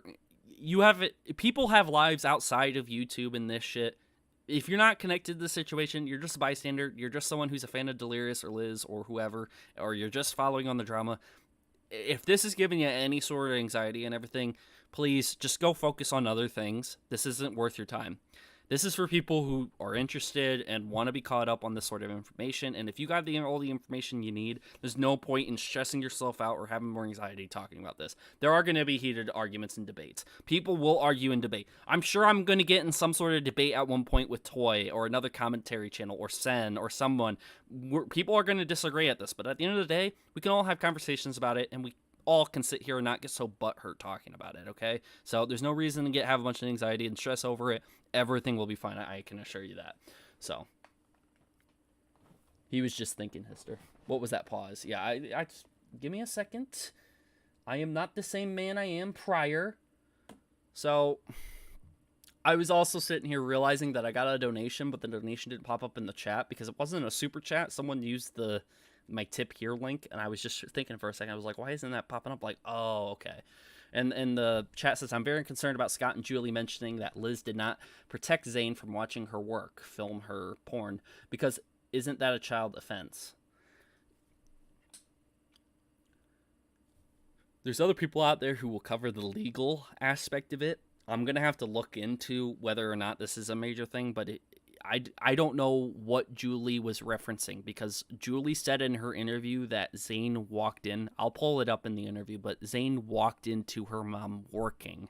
Whether she was in a bikini and working or if she was nude and working, I don't know, but it implies something happened. So, Scott called CPS. Again, is there enough there to do that, or is it just slight parent manipulation? Again, I don't know. These are a lot more questions for Scott, and he's been very vocal. He's been popping up in live chats. He's been popping up in comments. People have found his Twitter and reached out to him. People have done a lot of things, okay? So, again, I know I don't have all the answers. I'm doing my best to answer your questions, but if you can reach out to Scott about it or ask him about it, sure. Be respectful, though. Don't go to him trying to act like a fucking dick. You wouldn't go to Delirious acting like a fucking dick asking about it. Don't go to Scott and act like a fucking dick. I've seen people act like a huge fucking dick to him. There's somebody who sat here and was calling him a liar and a go to hell, and people were throwing a bunch of shit at him. Completely fucking disrespect. If you want to actually know anything about it, talk to the guy. But if you don't like the guy and you think he did something wrong, then fucking ignore him for that fact. Share your opinion and move the fuck on, you know? But people will do it. Same thing with Delirious. I don't want people going after him and fucking chewing his out and harassing him over this fucking bullshit. Hopefully there's a response for it and we can move on. But internet will be internet. There are some people who don't care what I just said, so. Anyways, the lo-fi, is it Zane's? Did Delirious make it for Zane? Don't know. Scott told me that apparently Zane makes music, and Zane and Scott have do the music stuff together. And the reason why Scott thought this, he threw a little thing in there that was a little interesting, saying, how does Delirious become a musician overnight? How does Delirious do this shit overnight? How does he all of a sudden not know how to make music? Because people say that, somebody told me Delirious has made music before, but I'm trying to think. I don't think he has. He has that Delirious Army song, but he didn't make that. Someone else made that song. Somebody else was rapping that song and I think put the instrumental together or whatever. I don't think Delirious was doing it as far as I know. He has made fan-made music. Yeah, but that's made by a fan, though, right? To be fair, AI does exist. Yeah, I mean, if Delirious is using AI to make lo-fi music, but he does not create music. I didn't think Delirious created music. I didn't think that was part of his thing, you know? It's fan-made. Yeah, so like the Delirious Army song, that's not his. Because somebody was trying to argue that with me, and I was like, okay, that's kind of dumb. Because that guy who made the Delirious Army song, he also made like one for Mini Lad and other members of the crew. That guy made music for everyone, so. H2O has had people make music. Right. So they were saying this lo-fi Delirious has nothing to do with Delirious. It's actually Zayn making this music, and Delirious is continuing to profit off of it. And the idea is that he's kind of using his son as making this music to make extra money, sort of thing. And the idea that Scott brought up was like, hey, it keeps him invested and interested in staying over at the Delirious and Liz house if he's busy doing something. So he's working on this. And so that's the idea. Spaceman Chaos, that's the guy's name. Yes. He's really talented. He's really good at making music. I used to really like hearing that type of music when I was younger and watching the Van Oscar. I'd hear that as their outros a lot. All right. So, let's jump into the Julie interview, because I did mention I was going to bring up some of the things that she brought up. I'll keep this ad playing because it's Ryan Reynolds, but that's the only reason why. All right, so these videos are unlisted. People were asking that too. I don't want these videos to be out of context. I want people to have the context for it if they want it. So obviously you don't have to watch the main video to get to it. You can just pause the main video and click on an interview. But that's the reason why they're unlisted, because they're really tied to the video. Does that make sense? Daddy Reynolds. Couldn't have said it better myself. All right. Anyways. All right. Just 1 second before we do the Julie interview. When you put ice in a cup, look what happens. You get like water dripping. See that water droplet right there? Right there? Yeah. See that? That water droplet? Oh my god, that's so annoying, because now my desk is... I don't have coasters for this shit. So goddamn annoying. Condensation. There you go. Thank you. Guys, believe it or not, I had a 4.0 in high school. But I really don't show it after the fact. I've been 5 years removed from high school and 3.5 years removed from college. So, yeah. I should know this shit. But that's what 3 years of talking about drama is, because it was kind of, yeah, just right around when the mini light situation started and I started actually getting like subscribers and viewership. That's when I stopped doing school. So I'm really not as smart as I used to be, I guess. But math was my strong subject. I was really good at math. But no, I was not going to be a math teacher, because fuck teaching. I'm not good at it. That's what I mean by it. I'm not saying teachers are severely underpaid, and I believe that. All right, anyways. Julie's interview. I was married. My husband was an attorney. I was a paralegal. And when this situation came up with Zane and So that's why the interview starts off with her saying, like, jumping right into it. And there's no prior question, because the first 2-3 minutes, the audio was breaking up so bad, so I had to trim the beginning. People were commenting on why does the interview sound cut up, like certain things are cut out. 1, redactions, and private information, and then 2, there were some of these audio bugs, but I didn't cut out any information at all. Like, if it was an audio bug and I noticed it, like during the call I noticed the audio was breaking up, I would ask them to repeat it until I got it right. And I apologize to Julie so much, because her connection kept cutting out constantly. But I did what I had to. That's why there's audio cuts, just so I got it all together. It makes it a little bit more watchable and digestible for anybody who's wanting to come here and find information. So just to let anyone know who was curious on that, why is this cut up when it's supposed to be the full interview? That's why. Okay, some things needed to be redacted, and then second, the audio being cut up. So now Scott should do the face reveal, because that's his son's music, not the guy he tagged. Now Scoot. What? I don't know what he's saying. Pornography that his wife was doing. Scott got custody. Hey, Delirious made a community post about the lo-fi post.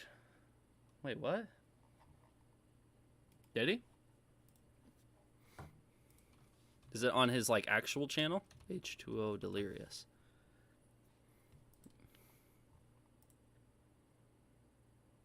I want to give a shout out to the awesome person who helped me start off the lo-fi channel with the Banana Bus Stop music. I absolutely love his work. You can see some of his past work on his channel, Chill Owly. Interesting. Very interesting. I don't think we were talking about the lo-fi stuff an hour before, so if anyone's going to make the connection, oh, he's watching the stream, I don't know. But I will say, there 100% you do not know out of however many people. Okay, I will say this. I've done streams where there's only 30 people here, and then someone will message me afterwards, and I'll be like, you were watching? There's only 30 people there. Why were you there? Bigger YouTubers don't stop. Even if it's a live stream with like 30 people in there, there's some big YouTubers that will still be watching. It happens. It happens, guys. So don't let the viewer count deteriorate, because that's what I did. I thought, okay, since the viewer count's lower, there's no way this person's watching. And it turns out sometimes they are. So, Chili Hours, he says that I give a huge shout out to who helped me start off the Lo-Fi Delirious channel with the Banana Bus Stop music. And this guy started the Banana Bus Stop, which I don't know who this guy is right here. Looks like a full-grown adult right here. System. Fucking ads. I know I'm not showing it. Yeah, so this guy looks like a full-grown adult. I don't know if this... trailer for the season 2023 is out now. I'm really... Yeah, this guy looks like a grown-up, right? So this is a whole different person. So apparently Chili Owl helped make this. Apparently. There's no link to Chili Owl here. Right here, there is something about Chili Owl. Thank you for all the positive feedback. I hope this music brings you peace and happiness. Who's Chili Owl? I don't know. I don't know. We'll see. We'll see. We'll see if this all of this has a connection or not. I mean, if this disproves what Scott said or not. I'm curious to hear if it ever does get out there and if he ever responds. Interesting. Interesting. It is interesting that this post happens an hour ago, but he uses the community tab from time to time. It looks like he hasn't used it in almost 2 weeks. Yo, that last video did so good. Wait, hold on. Another alien video? The alien video. Oh, this one did so good. 200,000 views? Okay, I will say, these are significantly lower numbers than what I thought he still gets. Like, right here, this 253,000 viewed video, this is what I normally expected. This is just my opinion, by the way. I'm not knocking Delirious for this. This is just to sort of go off the rails. His views are significantly lower than I thought they were. So 253, 217, I expect those numbers. Those should be average. They definitely shouldn't be his highest videos. Those should be his average, is what I thought he was at. So I don't know if he was at that at one point or if I'm just misremembering. But I don't know.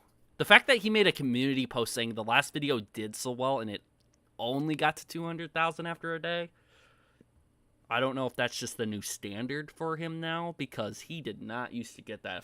If I'm thinking right, he's not good doing solo videos, in my opinion. Is it only the Vanos Crew ones? Because even this Vanos Crew one right here got only 100,000.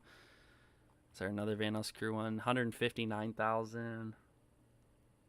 Serious Delirious right here. This one only got 100,000, and he has other people in the video. It's not just the solo thing's not doing good. The lo-fi is a collab. Yeah, Scott, do you want to answer that? Because that is something that piques my interest. So you told me this is Zane's music, and Zane's doing it. But this is a collab. So Chili Owl collabed with your son? This Chili Owl guy right here collabed with your son. Does this guy have a way to contact him? He does. He has a business email that you can reach out to. So I might do that. Yeah, I don't. He probably won't answer me, you know. And if he's working with Delirious, he probably doesn't want to talk to me. But it is interesting. Maybe Chili Owl is collabing with Zane, according to Scott. Maybe there's a collab where this music, some of this music, is Zane's music. If this is made by Zane, people should give it a listen. See how he's doing, you know.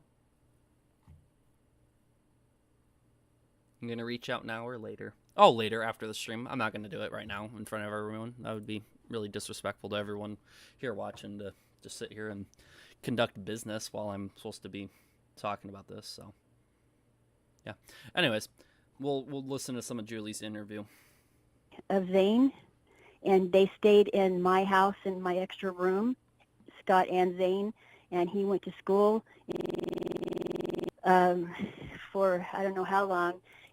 Some of the redacted stuff, you will hear that muting sound effect. So then my husband died in 2018, and at that point, I lost my husband, my home, and my job because I couldn't afford to pay for the house. You know, I'm just a paralegal. I don't make what his attorney's fees were.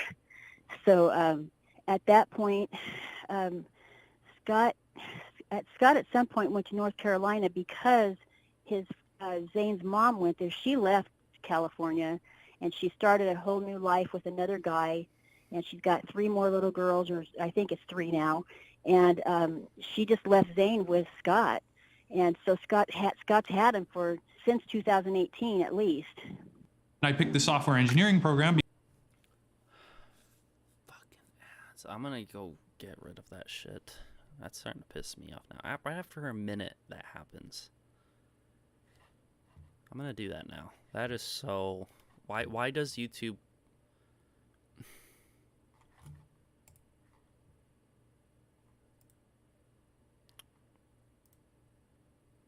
Is it okay for me to show this? This isn't weird information, right? I can show the ad thing and it doesn't reveal anything. I hope it doesn't, because this would be fucked if I leaked anything. But look how the ads are placed throughout this. YouTube thought this was smart. Yep, after 1 minute, we're going to do this, give you a big gap. Then we're going to do here. Then we're going to wait a little bit and do it here. Then we're another big gap here. And then we're going to place one near the fucking end. So this is what we're going to do. We're going to go delete, delete, delete, delete, delete. And we're going to do this. And we're going to go boop. Good. And that's how it should be, I think. That's what YouTube should be doing, I think, but it's not. Oh, I have to hit save. There we go. I don't need 20 fucking ads going at the exact same fucking time. All right.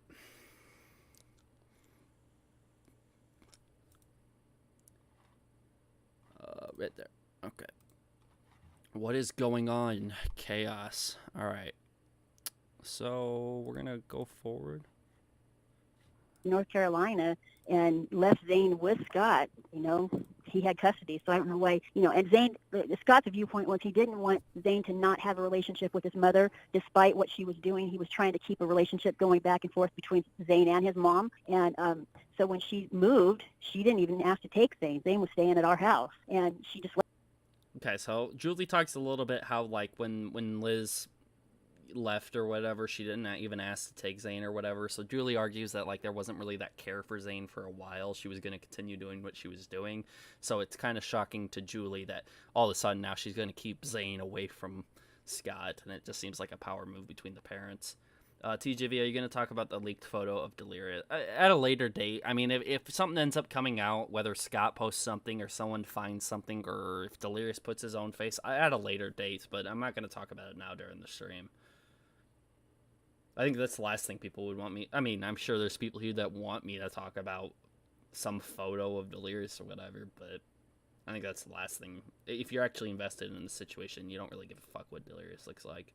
What the reason why Scott's going to put out like Scott would put out a picture is because the masses, there's a lot of people who would want to see that, but anyone actually invested in the situation is just going to be like, okay, that's what Delirious looks like, so what, you know? Or they'd be like, oh, interesting, and then they move on, you know?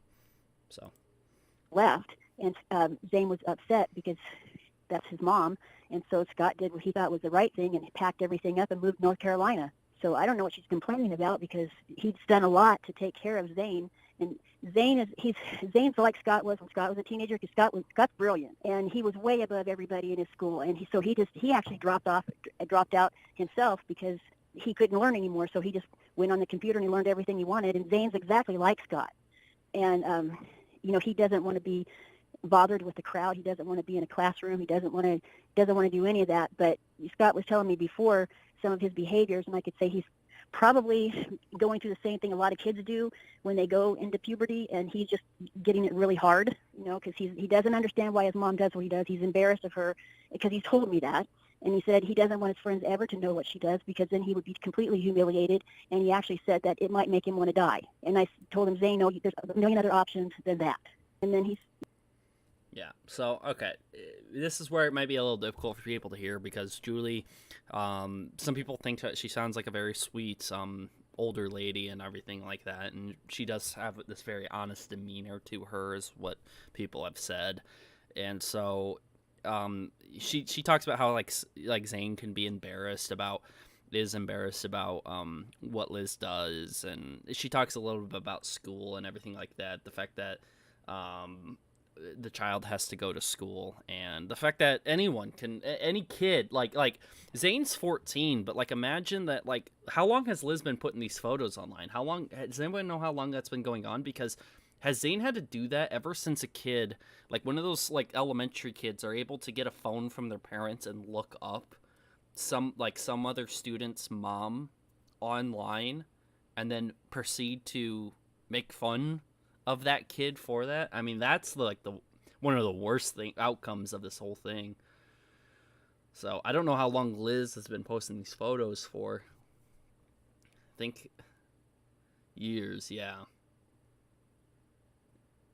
Assuming way before Zane's born. Yeah, if she was involved in work like that for a long time. So the fact that, I'm even thinking about like what happened. Like they have two new daughters, right? Delirious and Liz do, or something like that. They have babies or toddlers right now, or something like that. So like the fact that they're gonna have to deal with a similar situation at school, like, yeah, your mom posts photos like that and shit like that. I mean, that's fucking rough. That is rough.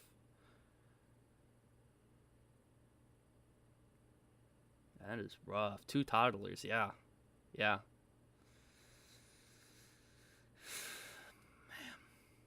Man, I'm just barely older than Zane, and I would know what to do if I found out my mom is a sex worker. What? And he told me, he still, he calls me Aunt Julie over there. I'm his great aunt because Scott's my nephew. But it breaks my heart for him because he's a smart kid.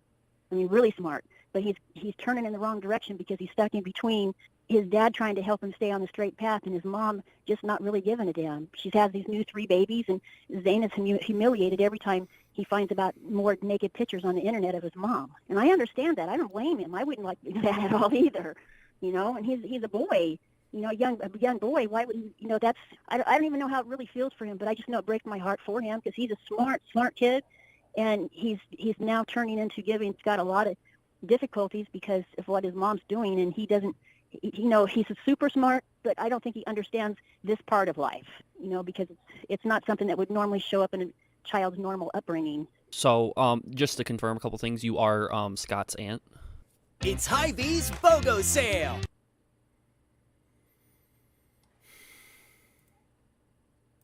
Is it because I didn't refresh it?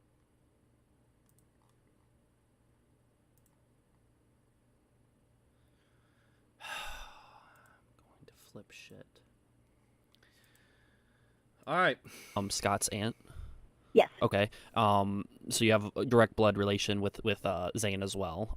Yes, I do. And so, do you feel like with Zane's stepdad, this H2O Delirious, this YouTuber, and then obviously Liz doing pornography online and all these photos, does Zane have regular access to the internet where he would stumble across this sort of thing on a regular if he went on the internet? I think so because, like I said, Scott well, Zane is following Scott as far as in his intellect because he's extremely bright.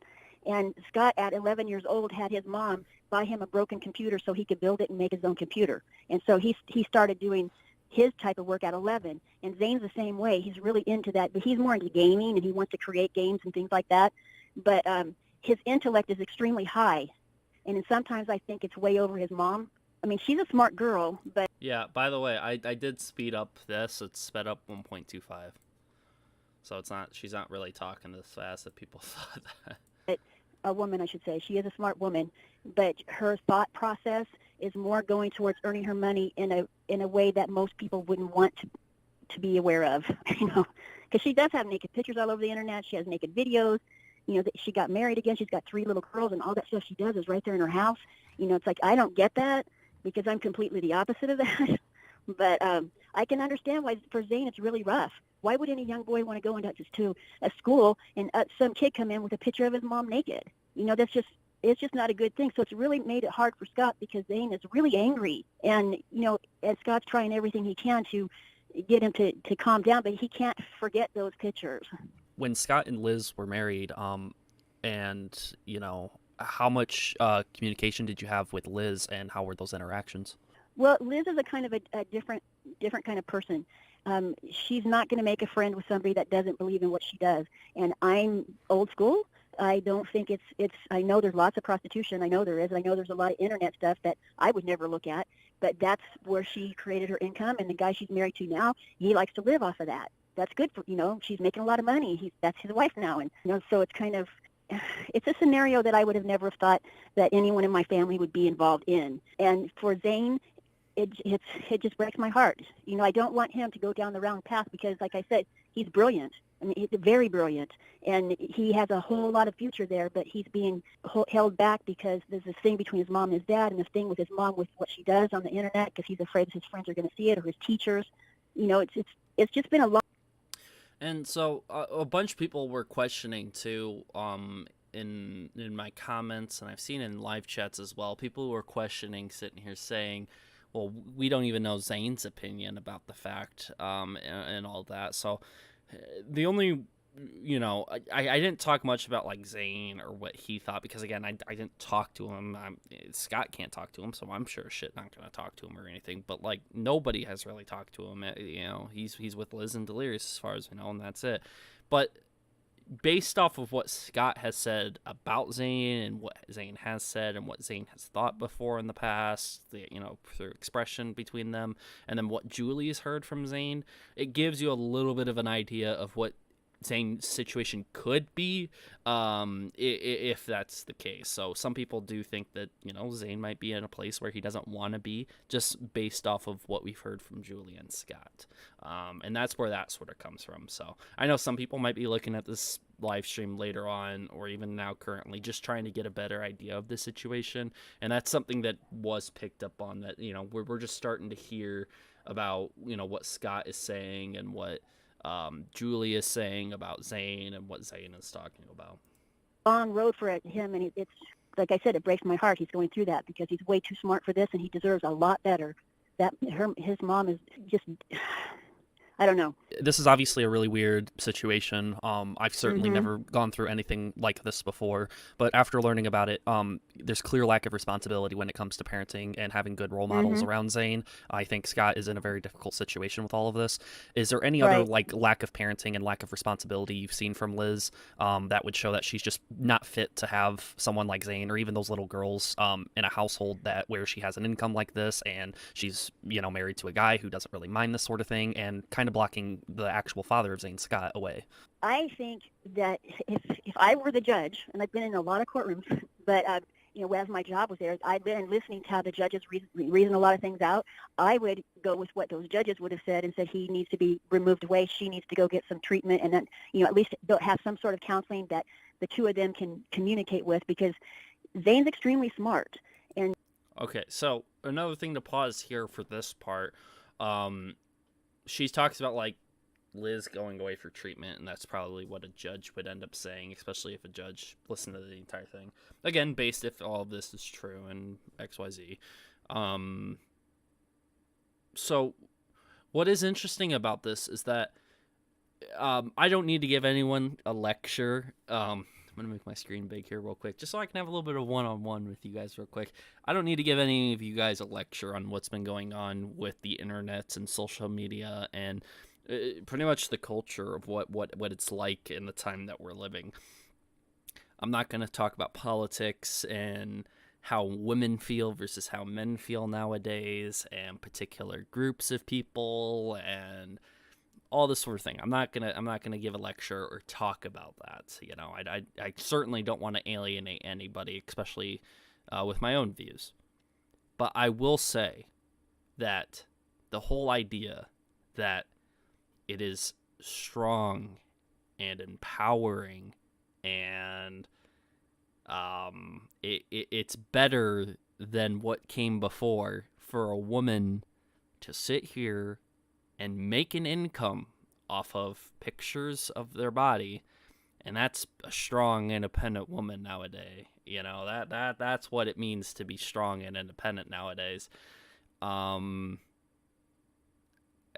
always found that really silly, and I've always found people who especially buy into the very extreme radical views that those type of people always needed treatment, and that they were always going to spiral, and whether that's through lack of parenting or influences or anything like that, however they got to that point, it is to a point where people do need some sort of treatment. What that treatment is and how they do it, they are their own people. I don't care. Whether they think they need it or not, that's up to them. But I find a woman who like my view real quick on that would just be like I think a woman who wants to sit here and do things a little bit more traditional and get married and, you know, probably doesn't have a job that makes as much as her husband sort of thing and takes care of the kids and stays inside for a lot of sort of things. That doesn't show signs of weakness or lack of independence from that. I mean, I think that's just as strong and empowering doing that as long as you're happy doing that. So at the end of the day, I'm just going to say real quick, I don't think that, you know, I don't think either way is a bad way, but I will say is from my view, I wouldn't want anyone that I'm related to or I'm close with to go down the route of selling your body, selling pictures of your body online to strangers. I do think that is a really bad way to go about life. And so speaking publicly based off of my own personal, more private views on that, you know, because it can dip a bit into some political territory. I don't think it's right. And I don't think it's okay that Liz is doing this and making that sort of money. Regardless if people are going to get mad at me for criticizing a woman in 2023 for uploading pornography online for money.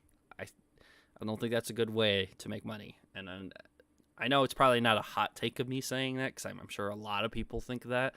But it can severely be taken out of context nowadays, and it can definitely get a lot of people mad at you. So apparently Liz has been doing that since 2006. Yikes. That's a long time to be uploading photos of yourself and videos and stuff like that. Yeah. And I'm gonna say here real quick too, like another reason why it matters what Liz is doing and why there's focus on her, because I can see, especially if she ends up making a response or talks about this at one point, the reason why it matters what she does is because she does have children. She is raising children. She is mothering children. And she has been for the last 14 years. Zane is 14 years old. There should have been a point in time, long time ago, if she really wanted to be the best she could be for Zane, to stop doing that type of work. You know? But things happen the way they did. And all we can hope for is that Zane has a good last 4 years of his childhood before he becomes an adult and he can choose what he wants to do. And for those 2 little toddlers that Delirious and Liz have, God help them, you know?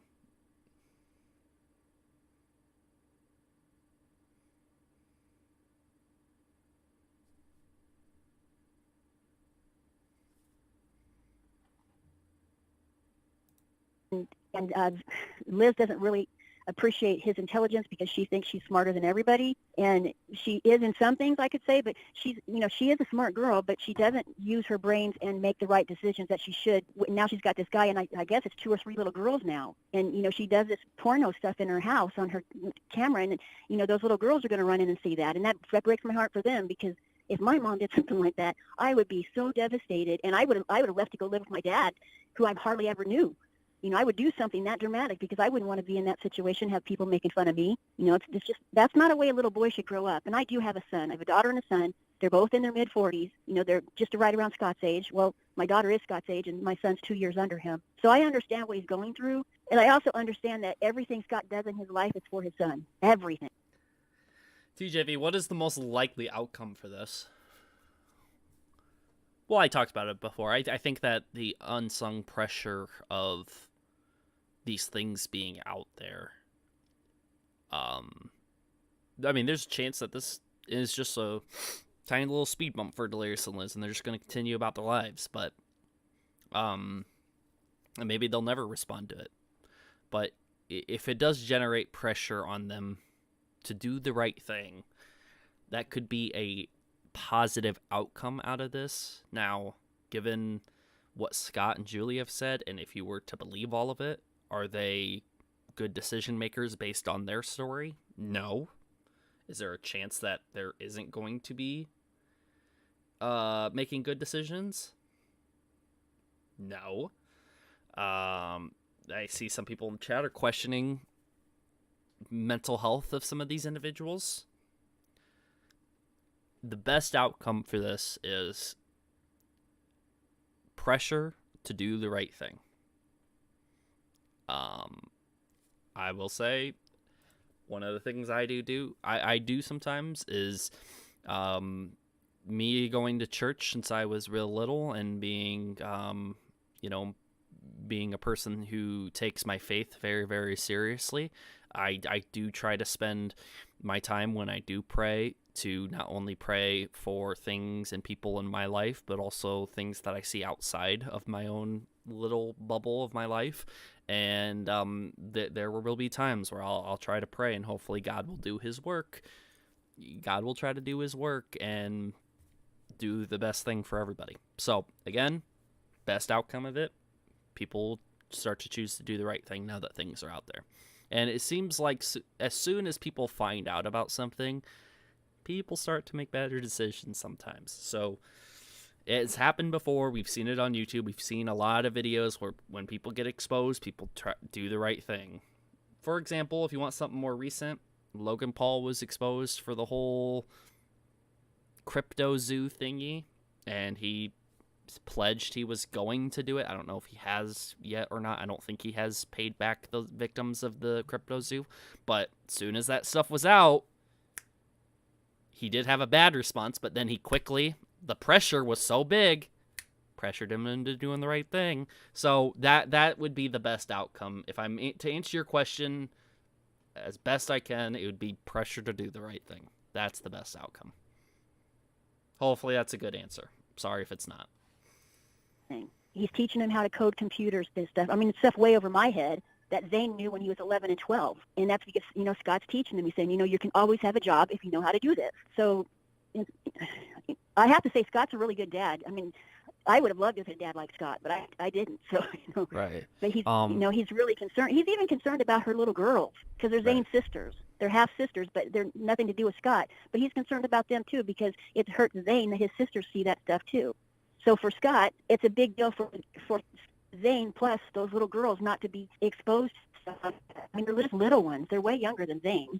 I was just going to ask, can you speak a little bit on how how do you view Scott as a father and how much he's cared about Zane? Scott's an excellent father. I mean, Scott was super brilliant from the get-go, and Zane came out the same way, super brilliant. And so Scott knows he has to keep his mind engaged so that he doesn't get bored and start going off the track. So Scott was teaching him how to build a computer from scratch, what the components were, and they're all way over my head. But he wanted Zane to learn a lot. Well, Zane likes the gaming part of it, so Zane was learning how to create games. And Scott has done really well with Zane. Zane, when he was even little, when they first split up, and Liz would come to pick him back up, he would have a fit. And he would tell her, I'm not going with you. You're not my mom. I don't like you. And so she kept saying Scott was doing that. And I said, no, Scott was living in my house, you know, and when Zane was there, Zane was with me too. And I never heard Scott tell him stuff like that. As a matter of fact, he kept trying to tell him, that's your mother. You need to watch what you're saying, you know. And then he said, well, she's just a whore. Because apparently he saw her filming stuff. And he was little. Yeah, and he just... Okay, so this is the part that's a lot more damning in the interview. I didn't ask a direct question about it. It was kind of brought up in her answer about it as she's like kind of going through talking about all this, and that's kind of the more damning thing right there. If this is true, again, how do you prove something that happened so long ago? And you know, if Liz were to deny that her kids were anywhere near her when she's doing her sort of thing, try to make it the best look as she possibly can to be, you know, to be in good graces with the public. Again, don't know how that's going to end up. But if this ends up being true where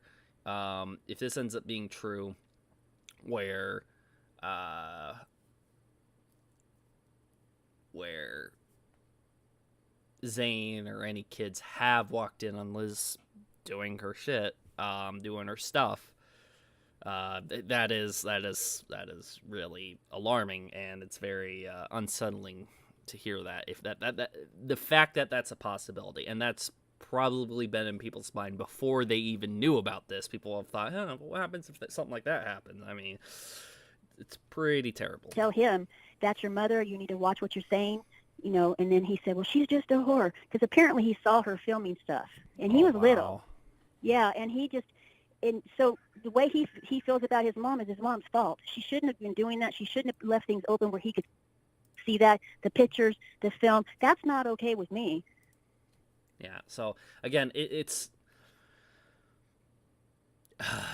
this, I think this is the stuff where, you know, people think, okay, this stuff should have been private and blah, blah, blah, blah, blah, and none of this stuff should have been out there and everything like that. So it's kind of like a battle of like, hey, you want transparency with everyone. You want everyone, for me hearing this story and doing the interviews, I wouldn't want to like cut shit like this out or anything like that, because I think this is lack of transparency. And it'd be weird to hear something like this. Like, I know Scott's been typing in the chat, or him tweeting, or Scott commenting. It would be weird to just slightly hear this in a random comment or something like that. So with the interviews, trying to be as transparent as they possibly can be, and on top of that, trying to be mindful of not putting anything out there that might seem hateful.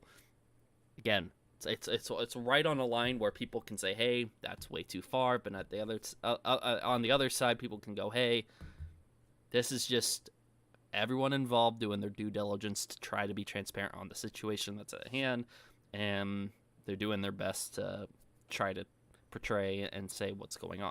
So again, it is a lot.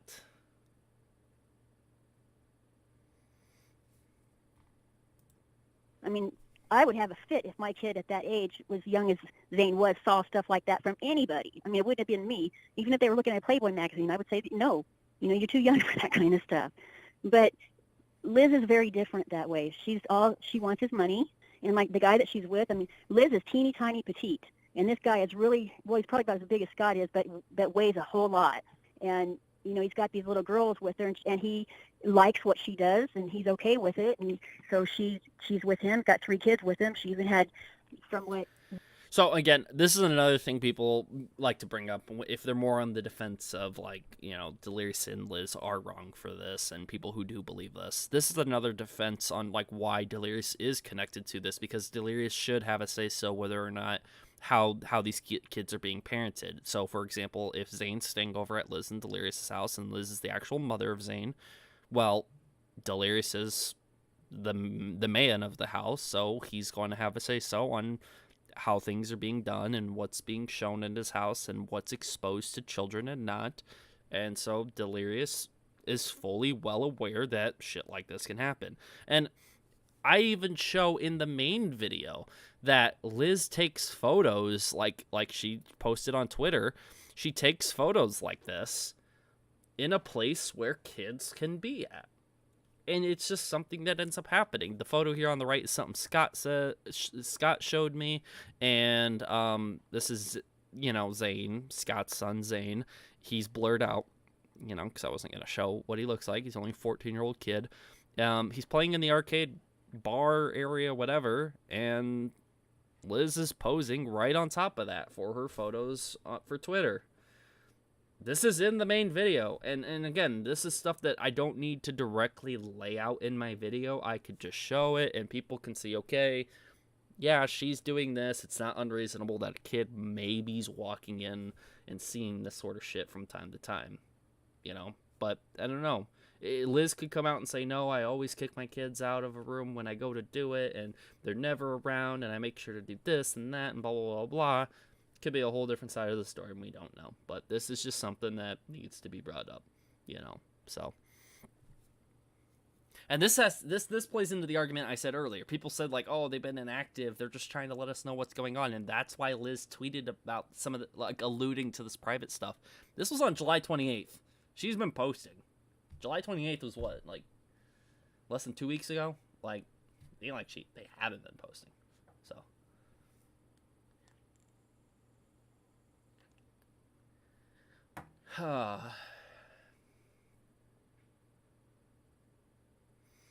So yeah, I don't see any kids in Liz's photo. Thought it was Zane walk in on a scene. That's an issue. Yeah. Again, we're not talking about if there's kids in the photo she's posting. Like, we're not talking about that. We're talking about, like, if they're walking in on her posing and doing shit like this. And what Liz is wearing here on the left, which I don't even like talking about this, but what Liz is wearing here is fully clothed. If you're talking about what Liz typically wears for these photos, this is her being really clothed. Okay, she takes photos a lot less clothes with this. A lot less clothes with this than this, okay? So, again, it all depends on when it was. Was it when she was clothed? Was she half nude? Was she... all this other sort of thing. And again, stuff that I don't want to dive into. That's getting into territory where I don't even want to think about that. But it is something to think about. So, yeah. Zane told me she was taking the naked pictures and filming stuff when she was pregnant. And that's disgusting. I think you answered pretty much any of the questions. And she brings that up too, which I didn't end up asking about. But, like, I don't know what the views are on that, because it's something I've never had to think about, honestly, in my life. But if someone's pregnant and they take photos like Liz does, do you find that disgusting? That again, some people are into pregnant people, I guess. I guess it is a kink or a fetish or whatever. But is it weird and, like, kind of unethical to be doing that while you're pregnant, And the fact that kid can end up seeing those photos of their pregnant mom one day and be like, oh yeah, like, is it weird to people, or is it it's just something that exists and it's whatever? Or oh man,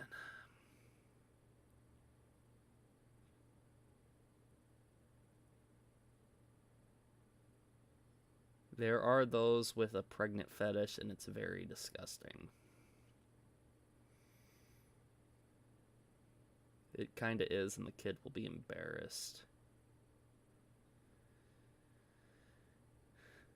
I'm no expert in morally gray stuff, TJV. I really don't know whether it's right or wrong. See, I'm kind of right there too. Like, for me personally, God forbid, I think that's fucking weird. I find that really fucking weird. But is it morally right or wrong for that? That's an interesting conversation to have, because on one hand, you are talking about someone, you know, she sent them to Zayn accidentally while pregnant.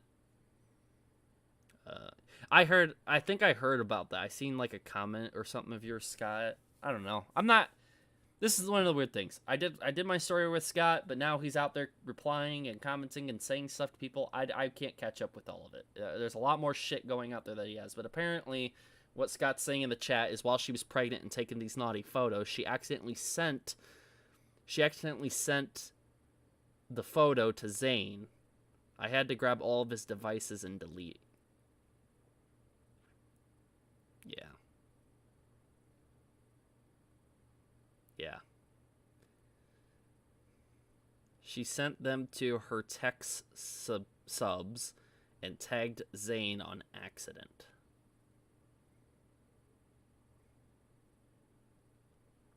Oop. And how would Scott know this? Well, he did clarify I had to grab all the devices and delete it. And I'm sure that was a very awkward talk with Liz, Scott, if that did happen.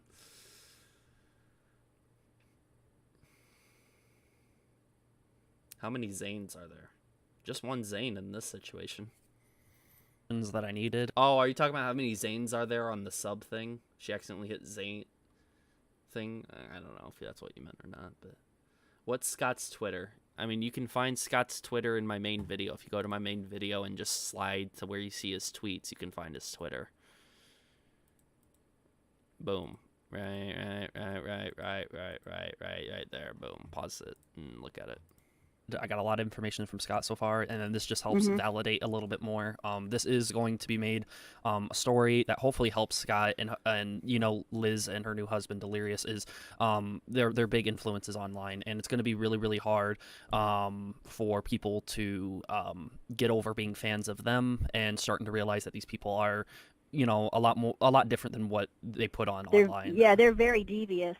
I mean, well, and plus for her with the pornography online, I mean, it's there. She can't hide it. You know, it is out there. I don't know what her stage name or whatever they call it is. I know she doesn't go by Elizabeth, or I don't believe she would, because why would she goes use by her real name? Liz Katz. Well, then she's using her real name. Well, Liz is... Which I thought Liz Katz was always like a fake name too. I thought like at least the Katz part would be fake, but no. Katz a real name. What the fuck? Like, that's what I thought. I don't know. Did anyone else know Katz was her actual last name? I did not know that. Liz Katz. Elizabeth Katz. Short for Elizabeth, that she's actually really doing it that way, which is even worse for Zayn, because anybody can look her up. You know, it's not a fake name. They can find out where she lives. They can find out all kinds of stuff because she's using her real name. And I can understand. I mean, my son, you know, he would have been horrified if I ever did anything like that. But I'm a completely different kind of parent. I don't do that kind of stuff. So, but anyway, I do feel bad for Scott, because Scott's been the main person as far as getting Scott to sit down, or Zayn. This is coming from TJV. For all we know, your name could be Harry. Ugh, fuck you, Thunder. To sit down and do his homework. Zayn struggled in school because, you know, he just didn't want anyone to know. In California, I can only speak for California, but in California, I would take him to school and drop him off sometimes because he stayed with Scott, not with Liz. But he was always afraid somebody was going to find out, and it was really hard on him. Yeah. And then he kept saying, you know, Grandpa. So like this, I'm not going to keep playing it because I don't think there's too much more information near the end of that or whatever. But like, the fact that she describes, you know, just to get into one more thing that she ends up saying, again, whether this is all true or not, but she talks about like Zayn and how he'd always have to worry about people finding out, on top of being embarrassed and everything. I don't know. There's a level of like, okay, a kid's embarrassed because his mother or his father or his parent or whatever is doing something that people are making fun of him for. But the fact that you got that constant, you got to look over your shoulder sort of thing, that is really weird. That is some really weird stuff. But anyways, that's going to be the last thing. What's up, son? That's probably going to be the last thing I'm going to cover majorly is this interview.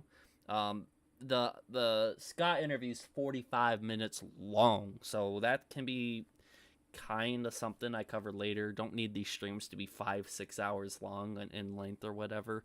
But I am going to answer any other questions people have.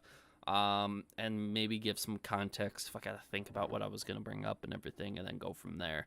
But yeah, I showed Ohm's attorney response to Liz's thing. Ohm and his attorneys have nothing to do with the situation at all, and it just seems like Scott's the one that emailed all the counsel in the case. So if there's any other questions, type them now. Get your questions out there so we can start talking about the next thing, and then yeah.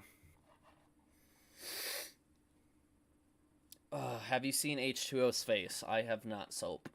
Am I wrong, Scott? Aren't they married? Delirious and Liz aren't married, I don't think.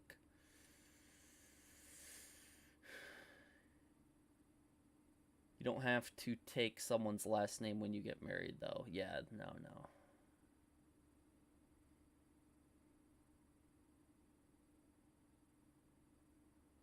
Scott has seen H2O's face, and apparently Scott has a photo of him. So, yeah.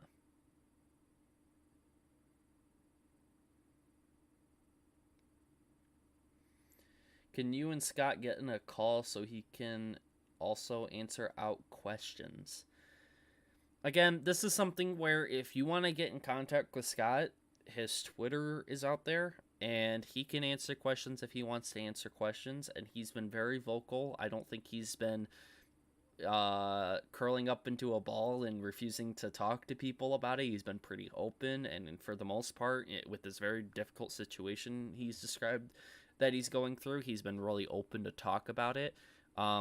It's going to have to be a little bit more preparation than just people asking, hey, can Scott join in real quick? It's going to have to be a little bit more preparation than that. I got to make sure that if we're doing this, then I'm going to set up like a community post where people can get questions in early so Scott can be prepared to answer the questions the best they possibly can. Because it would suck for someone to ask him a question on the spot and be like, I can't remember that, or something like that. So it'd be best to set that up for like a future thing, instead of just throwing it on now. But Scott's been answering questions in the chat like fucking crazy. It ain't like he's been not answering questions. It ain't like you can't ask him a question and more than likely get a response back. So I'm not saying, you can't get what you want, but at the same time, it's better to prepare for that than set that up, because again, as you can tell, the main video and the interviews they're really prepared. They're really set up to give you guys the best look into the situation. Scott says in the chat, I can't speak about John Delirious being a pedo. That's part of an ongoing case unrelated to me. People did bring that up too, that the fact that the way Scott described Delirious, that he's an ugly person and he's overweight and he's missing an eye. People say that helps validate that he might be a creepy person online who's been trying to get these girls and XYZ, blah, blah, blah, blah, blah. Again, something I'm just not going to comment on, and I just think that's the wrong thing to focus on here at the time. But because again, we're gonna jump more into the Delirious and Ohm case as things are developing there. So there's a lot more stuff to talk about. His Twitter is set to private. Well, then you're going to have to catch him here or get a hold of him somehow. I've had people reach out to me and say, hey, I got a hold of Scott somehow. So if there's a way for you to get a hold of Scott, ask him in the chat. Reply to one of his comments on the main video that I publish. If you're probably going to see Scott and Sen and Toy's live stream. He's been over there in those live streams. So there's ways to just get his attention and see, hey, but it's all Scott has every right to privatize too his Twitter account, because the backlash from this can be really bad, and nobody would want to go through that. So if you believe that he did have a right to share his story out there, then you're gonna have to kind of understand that he does have a right to be cautious about people who might want to get a hold of him, and how many people will that be? I really need some sleep. Have a good night, everyone. I'll watch the rest of the stream tomorrow because I really want to see everything, but I'm tired now. Alright, catch you later.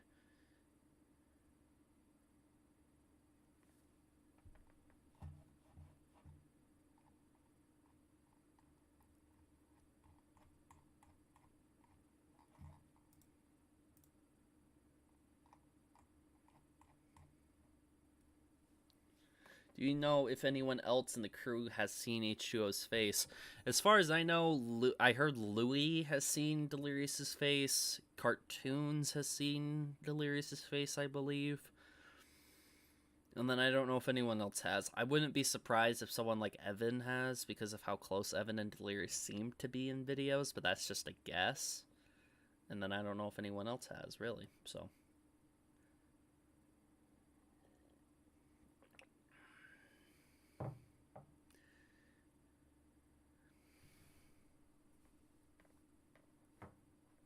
Is this recent drama? Yeah. I uploaded my video yesterday about all of this. It is really recent. Delirious isn't a pedo. The Skype incident was accidental, and he has no sexual interactions with the girl. Marvel came out and explained the whole thing. You mean Marcel? Okay, yeah, you did correct it. Okay. So... people try to bring up the Skype call incident, and I'm not trying to argue Delirious is a pedo or whatever. I want to see, like, the results of the case and see if they end up finding that out through discovery or at any point during the case. So I'm not calling them anything, but people bring up the Skype call. People try to bring up the Skype call as a way to put down Delirious, and again, because it wasn't an accident. I don't know what you're getting at, L4, but, like, it wasn't an accident. It was a prank, not an accident. The Skype call was a prank. Delirious had every intent to go into that call, and once he had the sexual thoughts with this underage person, he had it, but he didn't know the person was underage, so it wasn't accidental. It was, he went in there, thought the girl was older, which apparently she lied, according to Delirious, and then Marcel and I think Executioner was the people who set up the prank to prank them, but Marcel claims he had nothing to do with the sexual interaction. She was just supposed to go in the Skype call and get him to do a face reveal. Instead, it led to a Skype sex call, and that's what ended up happening. That's as far as I know, according to Delirious' Twitlonger, what Ohm has said online about it, and what Marcel has said online about it. That's what we know about the Skype call incident. Was she a minor? Yes, that's what we were told. And Delirious admitted that she was a minor. Marcel admitted that he had nothing to do with the sex thing. It was just to see his face. Delirious said she told me she was older, and that's all we know. Is it an accident? No. Is it a prank? Yes. Is it unfortunate? Obviously, yes. Why does LizCats have you blocked, TJV? Because I made a video calling out her video, her video, where she talks about the drama, and she blatantly lies and gets dates and other things confused, or she didn't do enough research. She does a bunch of research in her video to put down one of the victims of the situation Ohm put forward. She does a lot of research for that, but she doesn't do a lot of research for the alt accounts Delirious made. And this, in turn, I criticize, saying if you're going to do a lot of research for one part of your video, you should do a lot of research for the other side, because you got it blatantly wrong. And people were calling her out for that, and she got so upset with me, she decided to screen record her phone of her going on my Twitter page and blocking me, and then after she blocked me, she put a troll face saying, "You mad, bro?" Posted it on her Twitter, and then that proceeded to get many of her fans to go to that Twitter account she blocked, and people went to my YouTube channel following that, and proceeded to dog on me, saying that I did Liz wrong, and Liz, you must have fucked up bad if Liz blocked you. And that's why Liz blocked me there. And that happened a while ago. It happened a year and a half, 2 years ago. Liz sounds very childish. Well, just based off my interaction with her, I'd say that's a very accurate description of her, is that she's very childish. And it was very childish. I haven't gone out of my way to block people just because of shit like that. I've had a lot worse shit than that thrown at me, and I'm not going around blocking people over it. Again, she really wanted to try to get under my skin, I guess. It is what it is. I got dislikes for like 2 months straight. Most of my videos were at like 50%. 50% dislikes, 50% likes. And it's because all those fucking fans of Liz and Delirious were fucking on my fucking ass. Like, what'd you do to Liz? Why'd you hurt Liz, you know? Trying to protect their content creator. Could H2O Delirious be terminated from YouTube? I don't know. It all depends on how big this story gets. I don't think there's anything here to warrant that. Maybe the Liz shit with the pornography and her sharing her kids, but I don't know. It seems like something YouTube would allow, but again, I don't have an opinion on that because I don't really care. I mean, I think just people should be made aware. If they're gonna watch people, you should be aware of the accusations being thrown at them and see if they have any sort of response about it. Do you think Liz and Delirious are watching this? Oh, without a doubt. Without a doubt. What I think is happening, because normally, I've talked about this before, Delirious and Liz are very responsive. They will respond. They will respond. At least from what we've seen in the past. I'm hoping that the attorneys... I'm not hoping, but like I'm expecting that the attorneys probably talked to them and said, don't say a word about this. And maybe they're going to go a legal route to handle this. And if that's the case, then the attorneys advised them not to say anything publicly. And they maybe think they got a case against Scott, against me for posting it, for whatever. And that could be what's going on. Or maybe they're working on getting a response together and they're going to respond to it at some point. I don't know. What if Liz and Delirious hired someone to pretend to be Delirious when Scott was over?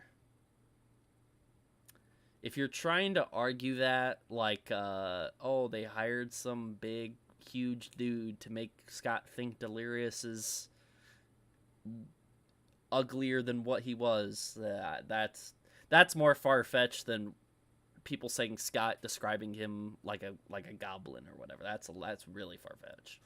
Really far-fetched. How big do you think the story will get? I don't know. I will say that this stuff is... Like, if you watch the Scott interview, there's a part in there where some guy named Sam Macaroni, whatever his name is. It's some guy who was a background actor on Clueless, did work with Liz or whatever. Sam and Liz had a relationship, and Philip DeFranco covered, I think, that situation, if I'm not mistaken. I think Philip DeFranco covered something about Liz at one point. And as far as I know, Philip DeFranco's video about Liz is gone now. But shit like this has gotten big with someone involved in this, and so it all depends.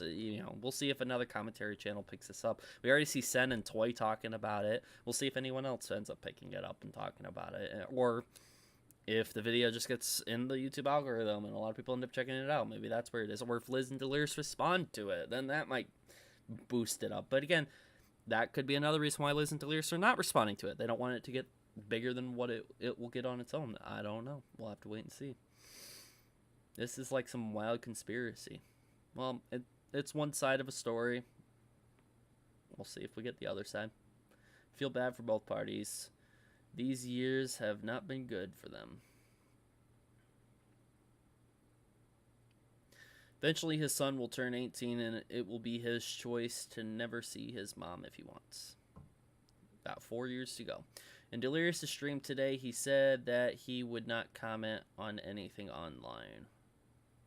What stream? His Twitch stream? It was a Twitch stream, I'm assuming. Random question, Scott. Is Zane taller than you? Huh, that's weird. Story might be as big as Delirious is a popular channel. Okay. Scott should call the police if the court order states he gets X amount of time with Zane. As far as I know, the court order and everything was settled in California because that's where Scott and Liz lived. So I don't know how much that applies to North Carolina, especially with them moving and everything. And I don't know if the court order has been updated and if you need to update it to a new state. I don't know how that works and how that all figures out. Again, I'm assuming that Scott is a level-headed guy, even based off his tweets being really dumb, because I'm assuming the tweets were more because he doesn't have his kid, and it was a decision in the moment because he's being refused access to his kid. So I'm assuming that's why the tweets were made. But if I'm going to assume that he was, if Scott was level-headed, and like he says, I'm perfectly stable, if I'm going to assume that Scott is that, which I did in the interview and when I'm talking about the story, if he's level-headed, and he told me he's exhausted other options, and he felt like this was the right one, I'll take him at his word then for that. And we'll have to see how that goes. I know. Sen, did you still want me to come over to your stream? Are you still streaming or not? I know you wanted me to come hop over to your stream. It doesn't look like you're streaming anymore. God damn it. Did I miss your stream? No, I passed out. Oh, god damn. Motherfucker. I took too long. Look at me, being a terrible commentary YouTuber friend. You should cancel me, Sen. We should make up fake drama, Sen, and go after each other. I don't know how Keemstar will make a video on this drama since he got upset on TJV. Yeah, I don't know if Keemstar will. I got my DMs with Keemstar, I think, still. I think I can still message him. Because he called me on Discord when he jumped in my stream to chew my ass out. So I think I can still message him on Discord, but I don't know if I would want someone like him covering something like this, because he didn't do good before. You know what I mean? I don't know if he do people trust Keem to jump into something like this? I mean, if you're trying to get it big, I mean, that's a route to go, I guess, but it is better to get all sides on the story rather than take into account only one side. It is best to remain neutral until all comes to light. Exactly. And that's why I appreciate comments like, hey, if this is true, like any comment that starts with, if this is true, I appreciate that, because people are taking into account, hey, there's a chance that this might not be, and people are aware of that, and those who have that awareness, I appreciate. I really do appreciate that. Sen said yes. Okay, we are starting fake beef. I don't know. You're gonna have to DM me something. We got to type up a script and everything. Even though we're talking about it now, and this is gonna be a very obvious time for people to come like see if this is fake, people are still gonna believe it's real. That's how. Sorry if you don't like the word. That's how retarded people are. So, I feel like H2O is going to purposely ignore it. Maybe Delirious will ignore it because he's kind of like the bigger figure. He's making the bigger bucks. And Liz is going to talk about it, because that's kind of what happened with the Ohm drama that she made. She made an Ohm drama video talking about some of the drama, but Delirious didn't say anything. So I don't know. It might be a Liz say something, but Delirious doesn't, or none of them say anything. I don't know.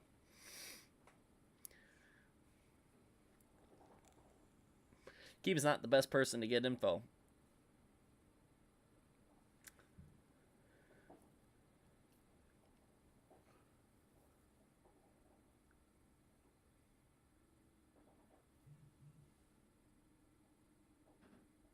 Zane is 5'9" at 14. Yeah. I think I was pretty close to 5'9", 5'10" when I was 14. I got really tall at like 13, 14, and then I just got slightly taller as I became 18. I mean, you're not wrong. People are very gullible. Yeah. Delirious is known for being silent during the Ohm drama. Liz took over. Yeah, so that's probably what could happen with this, but there are serious things against Delirious, especially since Scott said that he's willing to post a face reveal at any given point.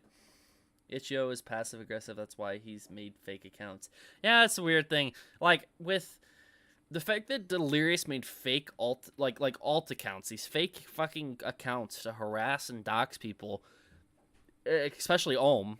I think only Ohm. I don't know if it was other people involved. I can't remember. But the fact that Delirious made these alt accounts to do all these bad things with it, and then he had his girlfriend, Liz, speak on his behalf. That was just ridiculous. I don't understand that at all.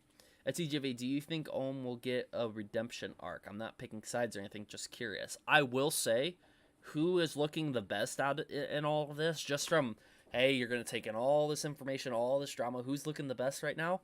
certainly Ohm, especially with Liz's tweets. Those tweets that Liz makes about Ohm and the attorney, and the fact that Ohm's attorney reaches out to me being like, no, we didn't lend an ear to him. He reached out to all other counsel in this case. Oh my god, Ohm and his attorneys are at the fucking top right now. They're in the best situation they've been in ever. I will say that for a fact.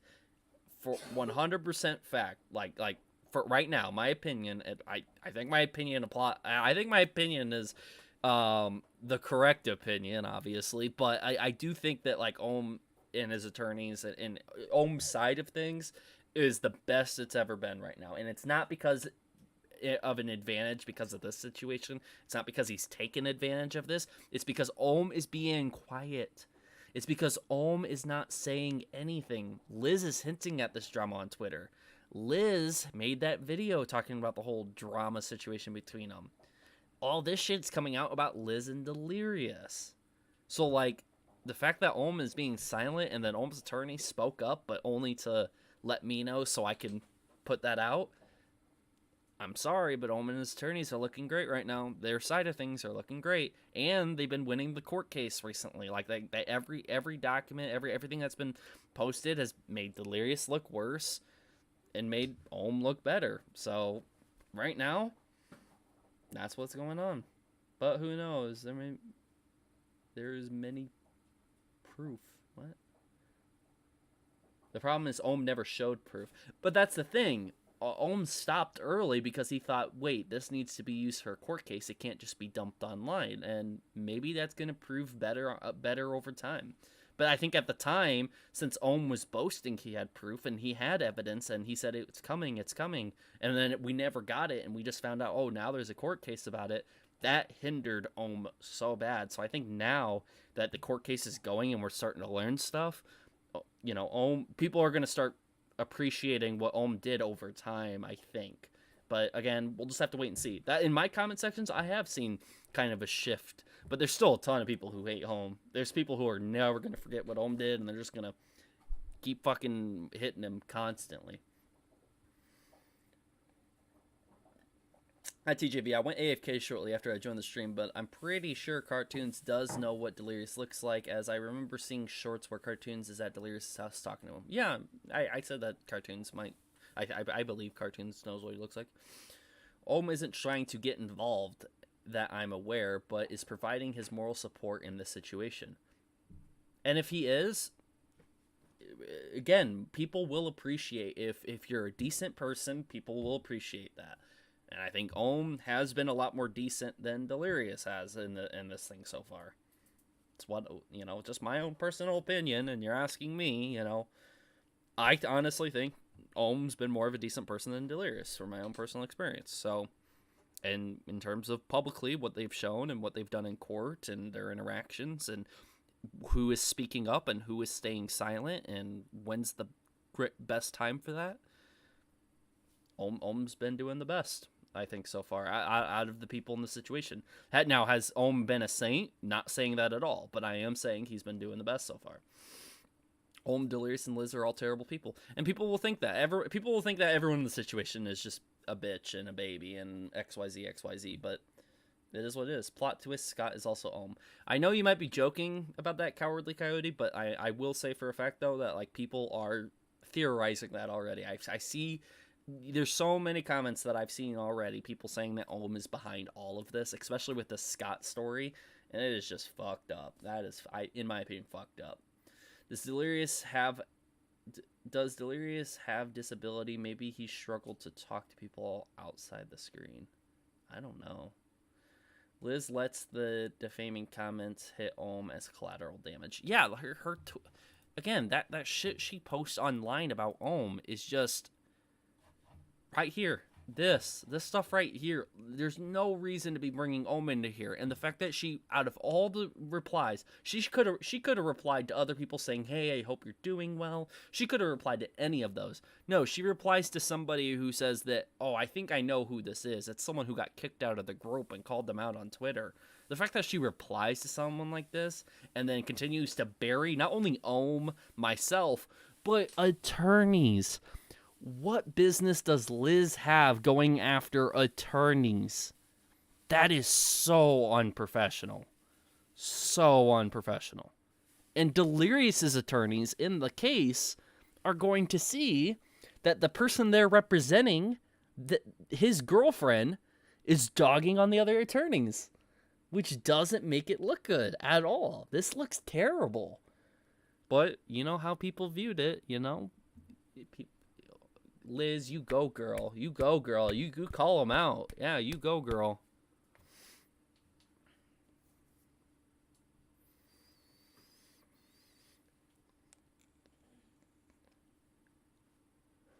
If they didn't blow this whole thing up, I mean, both dramas or whatever, it would have still have resulted, and then you wouldn't have had up all the theories going on, and it would have been straight answers. Kind of hard to say. I don't know what you're specifically referring to.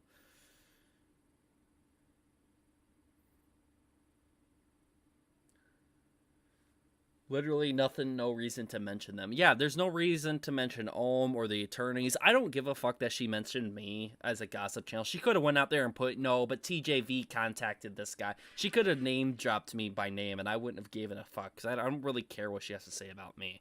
And I don't care what she has to say about anybody, really. But, like, the fact that this is being said, if you're looking for the best in someone, it is really hard for me to look at something good in this tweet. There is nothing good in this reply right here. This reply looks terrible, and it's not going to look good later down the road. It is really not going to look good at all.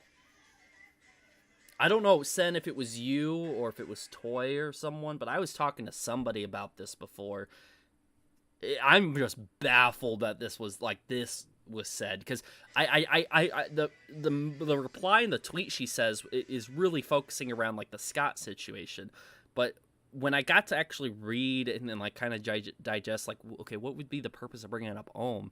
And there's not really one at all, besides maybe seeing that Ohm followed the guy after he was tagged. Dude, what the fuck? TJV, sorry for pinging again, but the video you posted did change my view a bit. So right now I'm like neutral in this whole situation, as I don't know who to believe so far.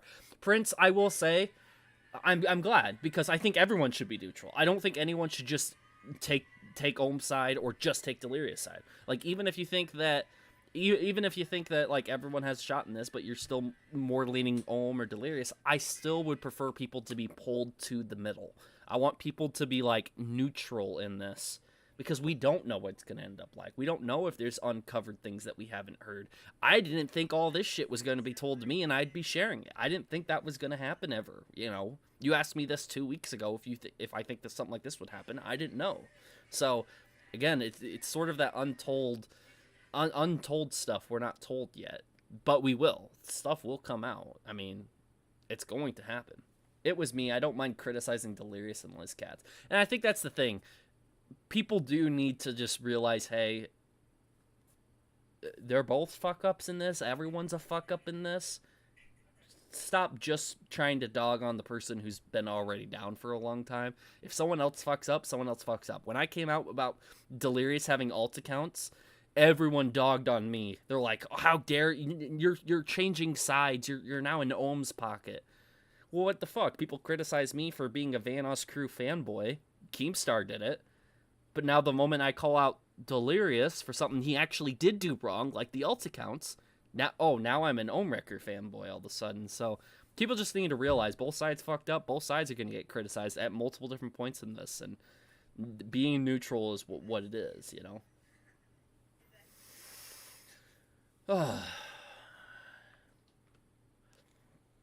Liz is a great example of what happens when you make people with no talent famous because they have big boobs. What's your opinion on that? Actually, don't share me. I don't want you to get involved in this.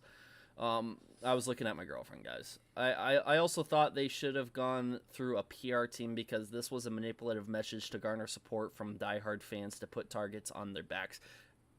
Boyer, I couldn't have fucking said it better right there. They needed a PR team. They needed whoever Minilad's PR team was. They need to go help Delirious and Liz right now, because holy fucking shit. Minilad's PR team did a better job than what this was. This just seems completely manipulative. It seems like a complete thing like, oh, Let's regarnish hate back onto that. Let's go back to a battle that we were already winning. And it's not even that. Liz wasn't under any pressure when she was making these. She wasn't under any pressure. She could have just not replied to anyone for the rest of the night. She could have just went on her merry way. But she decided to read this or skim through it. I don't know if she fully read it or not. And then proceeded to have this long message where it just seems manipulative and retargeting Ohm when there's no reason to do that. Now, guys, would you would you be mad if Ohm responded to this? Because technically she brought up Ohm. Doesn't Ohm have a right to respond? He does, but he didn't. As far as I know, he hasn't responded to it. And if he didn't respond to it, that just makes him look better. Because he less of a chance of saying something that's going to get people pissed. So, but technically he does have a right to respond. The whole reason Delirious became a dad is for money, and it all adds up if you really think about it. I don't know. I don't know if people will become a dad for money or not. I don't know. That's something more for Delirious to answer. I don't think Delirious meant to have kids, especially to use them for money. I generally feel like that's what Liz is. I don't know. I'm not getting into that conversation, guys. TJV put me through rough vetting. He was nice, but required proof. Yeah, guys, I'm telling you now, like, it wasn't pleasant for me to have to, like, interrupt. Like, I literally, he was telling me the story, and I was like, okay, before I spent, and to be honest, I felt like it would have been a waste of my time if I didn't cut Scott off, and I was like, hey, dude, I need something. I need you to show me shit. Like, it can't be the words you say. You can't tell me things. You know, you have to show me things. And Scott did it. He vetted. Scott is real. Anyone who says that Scott isn't the ex-husband of Liz at this point, I don't know what to tell you. I don't know what to tell you. You are that's more down the rabbit hole, and I won't get. I'll start talking to people, you know, because he is real, and I'm sure he has had interactions with Delirious, but he's for sure had interactions with Liz. I know that for a fact, but everyone else should know that for a fact. I mean, like some of the things are pretty believable. Like, does Liz and Scott have a kid, Zane? Yes, but like, why would you question that fact right now? Like, maybe there is no Zane. Maybe there is no Zane to begin with. Like, I think that's getting really down a rabbit hole.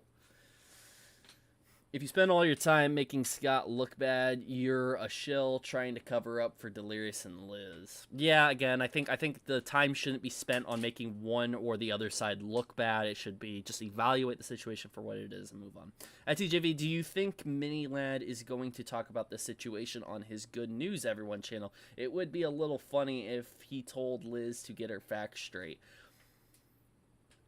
Taco Bell, awesome. I would be down with that.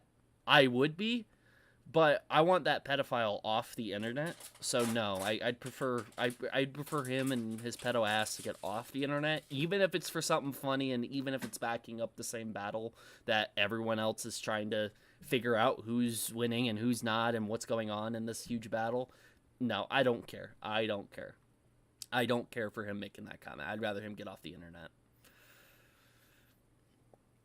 I'm a bit introvert myself, but from what Scott said about him meeting Delirious, to me, it at least sounds like Delirious is introverted, and I think that's what it is. Most YouTubers are introverts, though. That's what it is. Like, me personally, I've always been an extrovert. Like, I think when I was younger, I was an introvert, but like as soon as I got into high school, I was really outgoing and stuff like that.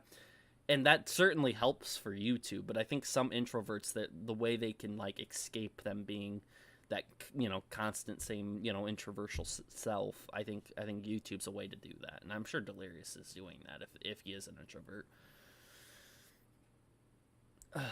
Delirious obviously has some anxiety with how he looks, if it's true how he looks, hence why he's been hiding his face, and Liz may be exploiting this fact so she can control him if that is true. Well, Scott just put it down to, like, he thinks Liz is a gold digger, and it doesn't really matter about the looks, you know, it's about the money or whatever. But I don't know. I'm hoping Liz will comment on this, but as a father, my main hope is that Zane will be allowed to say his dad. Same. It would do better if someone different, if it was someone different, cover this. honestly, if we had people like Moist Critical or even Philip DeFranco, who's covered a situation with Liz before, I think like if anyone bigger than me or anyone else that was unsure about this and needed to make a full recap and a very understandable video could probably do a better job. I have some slight criticisms of my video, but they're more to do with like me and how I said things and how certain things were edited. It wasn't really about what was being talked about. We need to see that gargoyle behind the mask. Some people want to see it that bad, and I don't really give a fuck. That's one of the things I don't care about. Like, if Liz was hiding behind a mask this entire time or whatever, I would care less to see any of the motherfucker's face. Would I be interested? Sure. Is it interesting hearing a description from someone who has seen him and putting that out? Sure. Yeah, it's interesting, but that's the extent of that. I've seen those kinds of channels, yes, but maybe not every YouTuber that has a kid specifically makes that kid to profit off of. Yeah, so I don't know. Like if you guys are talking really about like Zane being like profitable from like the lo-fi Delirious, well, technically Liz putting her babies into her vlogging channel is her profiting off of that technically, because the basis of the video is the kid and the kid is in there and blah blah blah blah blah. It is technically profiting off of it, but again, is that a moral dilemma with people or is it not, technically? Exactly my point, TJV. Yeah, so like, is it a moral dilemma or not? I mean, as a mother, do you have a right to record, is it not, do you have a right, but is it right for a mother to record their kid, record their baby, put it online and monetize that? Is that okay? And for some people, that's a no. Some people, that's a yes. I always think if it's for informing people on something that you feel like needs to be informed, go for it. Why not? But if it's to make your baby a cash cow, yeah, I that's where I kind of typically have an issue, because they're pretty much workers at that point. They're required to be on camera at that point. It's just like a kid showing up to a TV show and acting. They can only act for so many hours a day and XYZ and blah, blah, blah, all this other shit. There's laws against that type of shit. So what happens inside of a home, with a mother and their child? I mean, it's been conversation for a lot of different communities and for a long time. This is a whole nother topic to get onto right there. Did Scott dox a toddler? No, I don't think so. And how do you dox a toddler? Those toddlers are shown all the time over at Liz's channel. I don't know how you dox a toddler. If you're talking about like seeing the picture or video of the toddler, those toddlers are recorded and posted on Liz's channel all the time. He posted a name. Aren't the names shared over there? Isn't the name said in the vlogs of the toddler?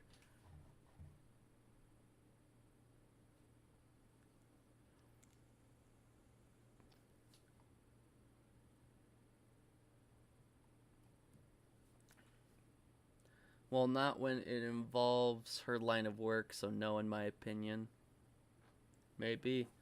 To be fair, Liz markets the hell out of her kids. How many channels accounts are dedicated to the baby Delirious for monetization? Yeah, there's a whole different conversation with that. Doxing is specifically the address or social, a phone number. Yeah, there is an actual like legal definition of doxing too. So, but doxing loosely has been used for anything private being exposed. So people believe like the video I have of Scott's story, it's a huge doxing video, but in reality, the things actually under the definition of doxing, like addresses and phone numbers and shit like that, none of that's in the video at all. So, look at the Baby Delirious channel, prime example here. Yep. I think it's best not to show your kid's face online for safety. Yeah, again, some people don't think it matters for babies and stuff like that. I made a video recently, me and my girlfriend had a pet named Mushu, and you know, it's a very emotional video, and I informed people on what was going on currently. And at the end, near the end of it, I show a picture of my nephew that was just born, you know, Malcolm. And I don't think I was using the picture of Malcolm or a picture of a baby to monetize and make money off of it or anything like that. The whole idea was just to inform people of, you know, I had a pet that passed away, and it was very unfortunate how that pet passed away. And there's some good news out of it, though. At the end of it is that the day the pet passed away is the day that my nephew was born. So I was trying to make an informative video that's not only sad, but there's hopefulness at the end of it, and that's what I did. But I don't think at the end of it I was using a picture of my nephew to make money or anything like that. I mean, the whole purpose of the video is to talk about a pet of mine that passed away and everything. So yeah, I think there's examples where it's okay to include it, but like there's to make your entire channel, entire brand, like, hey, I just birthed this kid. Now I'm going to make money off this kid. I'm going to make an entire channel based off this kid and constantly vlog it. I mean, to me, that's a little, like, I personally wouldn't do that. And I would not allow that sort of shit. Like, that's not good. Nogla's a good example on how not to use your kid to make money. Yeah, I haven't looked into Nogla's kid or what he's posted about it or anything. I have no idea. Liz's followers on Twitter are just sad. The followers know that she has kids and acts that way. I really feel sorry for her kids. I mean, yeah, in the long run, we're gonna have to see the effects of it. Does anybody know any kids who have became full-grown adults and have talked about it? Because it's just like some child actors grow up to say, hey, I really dislike the fact that my parents put me in that situation to act and stuff. Like, I felt like I was influenced to do that when I didn't want to do that. So are these kids going to grow up? Are these YouTube channels who make content about the kids going to grow up and be like, I wish my entire childhood and everything of me being a child isn't online and monetized? Like, are they going to grow up that way? That's why I wouldn't even risk it. I wouldn't even bother going down that route, you know? Because, like, you don't know how your kid's going to feel when they're grown up and shit. Hope all is well with your nephew, by the way, and your pet's in a better place, CJV. Thanks, I appreciate it. I probably shouldn't have brought it up. My girlfriend's home and everything. I didn't want her to hear me talking about it, but it's still a little sensitive, even though it was a little bit ago. I may have to split this into 2 or more ats because of the 200 limit in the live stream. I do apologize, but there is a very small amount of good people for things like this. There are so many creeps online, which I know is a source of concern. However, it really does depend on context. I think it's a problem when money is involved or when a child is used as an idol. Yeah. Moo has done a couple of videos with his daughter, but it's also rare to see and just happy to see one. Yeah, again, I think an every once in a while thing is totally fine, but it's when you start making schedules like, hey, my baby has to be ready to be filmed at this date and at this time. I think, okay, that's a little overboard. Like, your baby wants to fucking nap during that time. Let him fucking nap. I mean, Jesus Christ. Like, that's a little much. Liz tried to monetize Zane before and pretend to be him and replied to people as Zane. He got mad and asked me to force her to delete all channels. That's another thing Scott said.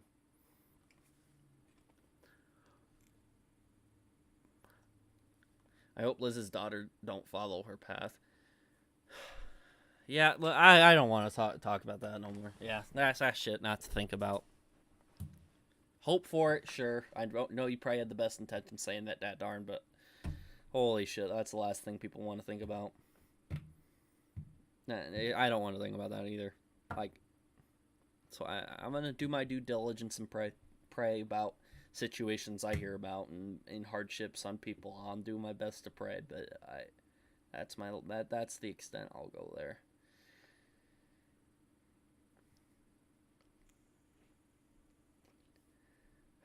Did Liz just allow that to happen, or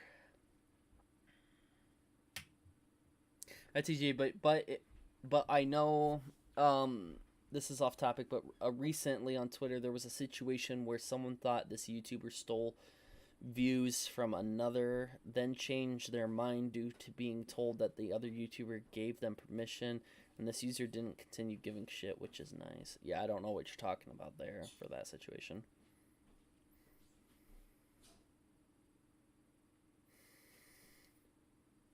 All right. Any other questions to do with the situation in particular? Anything else you got to bring up? I think that overall, I'll cover the Scott interview because I covered the Julie thing. I listened through it. There wasn't really much to say. I think the interview kind of speaks for itself, but I did talk a little bit about what Julie brought up.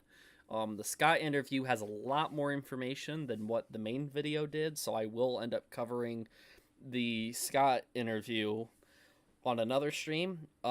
If it just so happens tomorrow or the next day after that or sometime soon, if Liz or Delirious make a public response, we'll see what that response is, and maybe I'll have to push back looking at the Scott interview, but I will cover the Scott interview. We will talk about that. Hopefully I can answer some more questions. I'm going to do my best to continue to answer questions the best I can. I'm not one to comment and reply all the time, so if you don't see me comment and reply to a comment that people leave, I'm sorry, but I'm a lot better at talking. I'm a lot better at having VCs or live streaming or having a public discourse through like a group VC. So I'm more than willing to answer any questions on Discord as well, which I have a link to my Discord in the description, and I'll answer more questions there as well. If you want to find out any more information, like I said, Scott's been very open to respond to people on YouTube and on Twitter and in DMs and XYZ, and he's been doing that sparingly by his own accord, so you can choose whether or not you want to engage and ask more questions or not. In terms of the main video, his goal is to get that as far out as possible.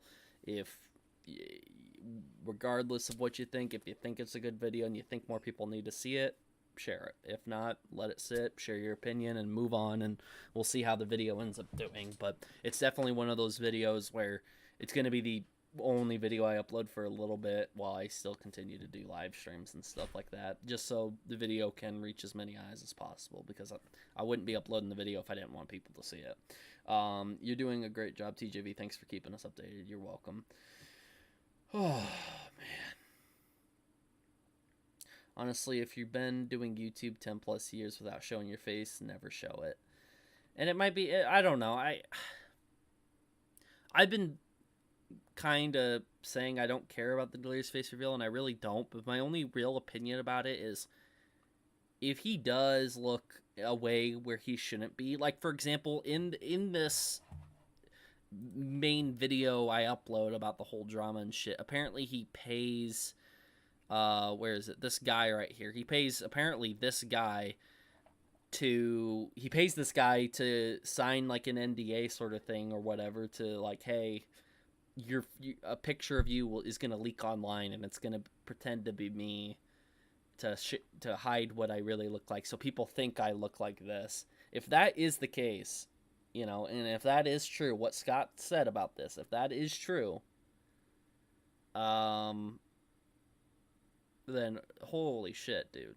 Like, there's so many more questions to ask on top of that if you're really that invested into that.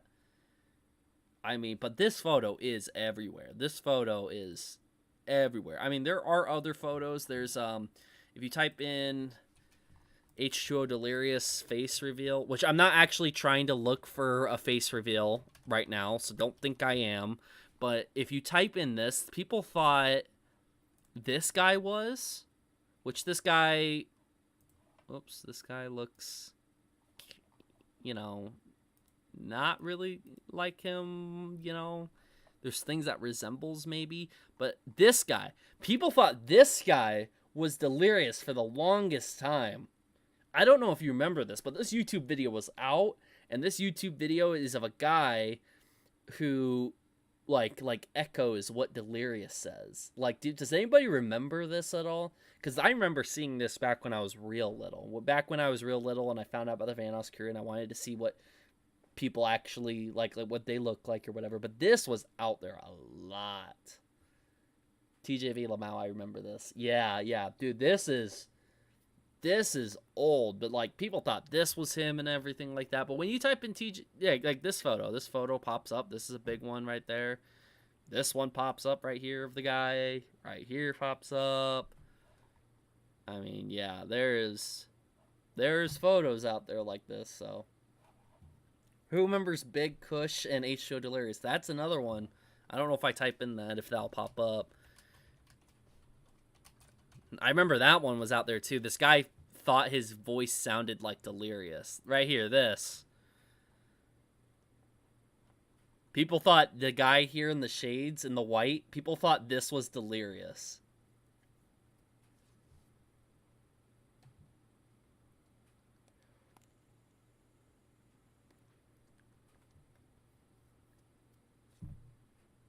Yeah, I don't know if anyone remembers this, but people thought this was Delirious 100%. And it was on this guy's channel, Big Kush or whatever.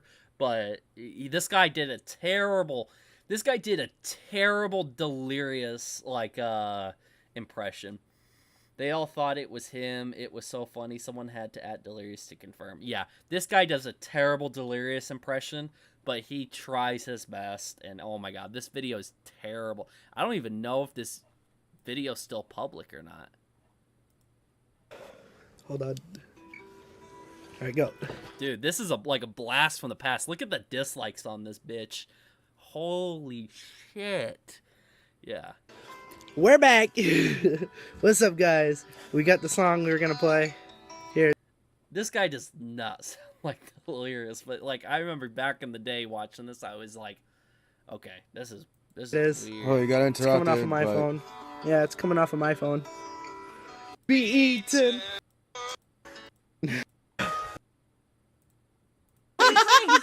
Chase him around the table with his... I don't know if that was the only one.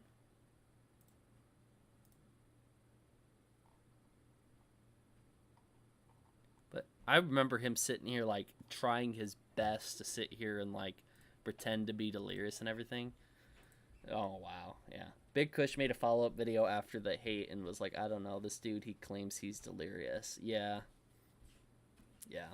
That stuff is a blast from the past. I don't know if everyone's remembered that, but I guess only certain people were looking up H2O Delirious face reveal. Not everyone was, because not everyone really cared, but yeah. And my opinion now with the whole thing is that, like, I don't care. I really don't care about if his face ends up being revealed or not. I think at this point it doesn't matter. The waters are really muddy, and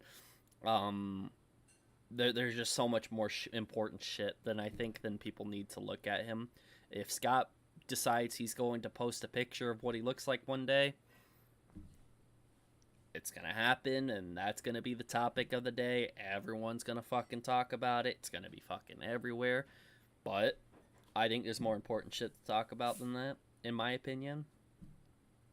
But I understand the interest. People want to know what people look like. And Delirious built that up. He teases every year on April Fools that he's going to do a face reveal.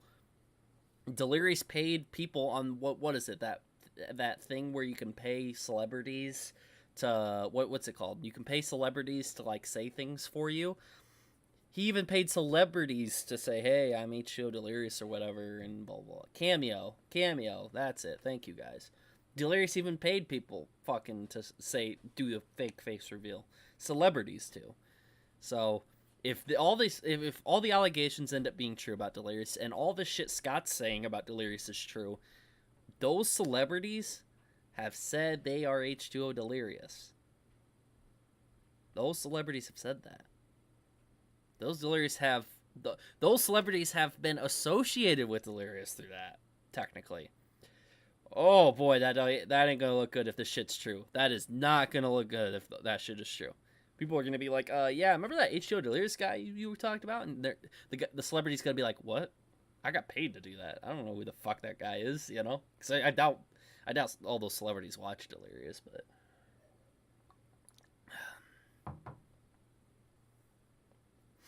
Alright.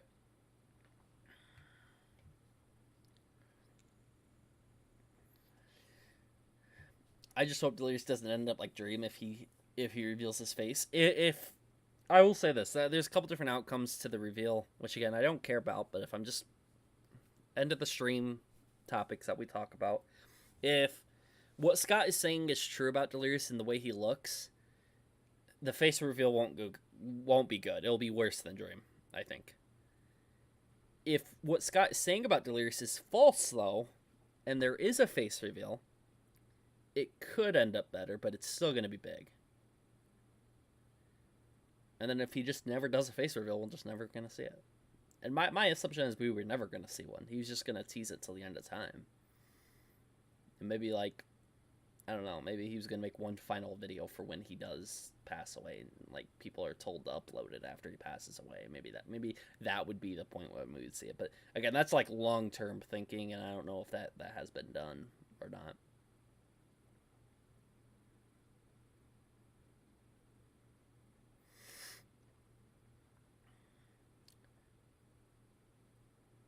Just found this channel, and can I say I love the level-headed you are and want to get the truth instead of clicks.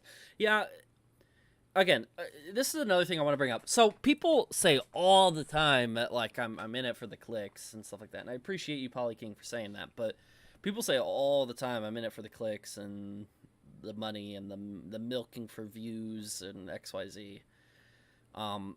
Guys, I'm going to tell you this now. If I wanted to do this for clicks and views and money, and that was my only goal in mind, I would be doing what Keemstar said I was doing. I would have been sucking at the teat of every Vanoss crew member. I would have been sitting here and defending them till the end of time, regardless of facts and evidence. I would have said Delirious is 100% innocent. There is no way he would have done this wrong. I would have made up shit on their behalf. I would have shut down any facts, evidence, or anything that holds any validity to it. If I wanted clicks and I wanted views, I'd be fucking going after Ohm. I'd be making shit up about Ohm. I'd be doing this. I'd be doing that. X, Y, fucking Z. Why the fuck, all of a sudden, after dogging on Ohm for having terrible takes, why the fuck all of a sudden would I then make a video saying Delirious has alt accounts and he's wrong for doing that? Why the fuck would I jeopardize losing so many of my subscribers, of those diehard Delirious fans? Why the fuck would I jeopardize losing all of that if I was in it for the clicks and the views and the money? Why would I do that? So, I really just want to know the truth. I've been a long time fan of the Vanoss crew when I was younger. I've lost a lot of interest since I became an adult, because I didn't have time to sit around watching other adults making gaming videos. But I checked in every once in a while, and then one day I found out Minilad was being exposed, made a video, got popular, so I stuck to the commentary scene ever since. And since I've been doing this for, it's going to be 3 years coming up here this fall. 3 years I've been doing this shit. All I want to know is the truth. I want to know why the fuck Minilad isn't off the platform. I want to know the outcome of the Ohm and H2O case. I want to know the truth. I want to know the truth. That's what I want to do. That's what I want to do. Everyone is in it for the clicks. It's what makes YouTube. Yeah, okay, so Sen is right too. Don't get me wrong, this is my job, and I do have to make a living, so I'm going to make sure I make a living, but I'm not going to sacrifice the truth and start lying and start doing things that are immoral for money. That's the difference between someone like me and someone who, like, I think sells their body online, is that even the people who sell their body online, they might think it's immoral, even slightly. They will never say it, but they might feel that it's slightly immoral, but they'll still do it because they get money. I am never going to sacrifice one of my morals for this YouTube bullshit. Fuck no. I'd walk away in an instant. I'd go work at fucking McDonald's, but I'm not going to sacrifice one of my morals. If I think something is morally wrong, but I still do it just for views and clicks and money, I'm becoming a YouTube whore at that point. And it's not fucking worth my time. It's not worth my time. I'll go get a real fucking job. I'll make one last video flipping everybody off, saying thanks for the time, but holy fuck, you guys are terrible. Which you are. Everyone online's fucking terrible. That's just what it is. But still, it's not worth sacrificing your morals. And at the end of the day, I do want to know the truth. I think I can report it. I can be one of those annoying news channels that follows the situation closely. But at the end of the day, am I doing anything immoral? I don't think so. I relate heavily with you, TJV. Cool. How so? TJV's only in it for the Yoshis? Yeah, pretty much. TJV question real quick. I do apologize for this. I'm trying to verify myself on your server. When I click TJV reaction that has 403 reactions, it doesn't work, oddly. It just removes my reaction. So if you're going to join my Discord, I think the verification bot... Oh, okay, never mind. Okay, Miss Meg, she's a mod in the chat. She'll help you out with that. What's your favorite video that you made? Ooh, that's a good question, Brandon. That's a good question. What's my favorite video that I made?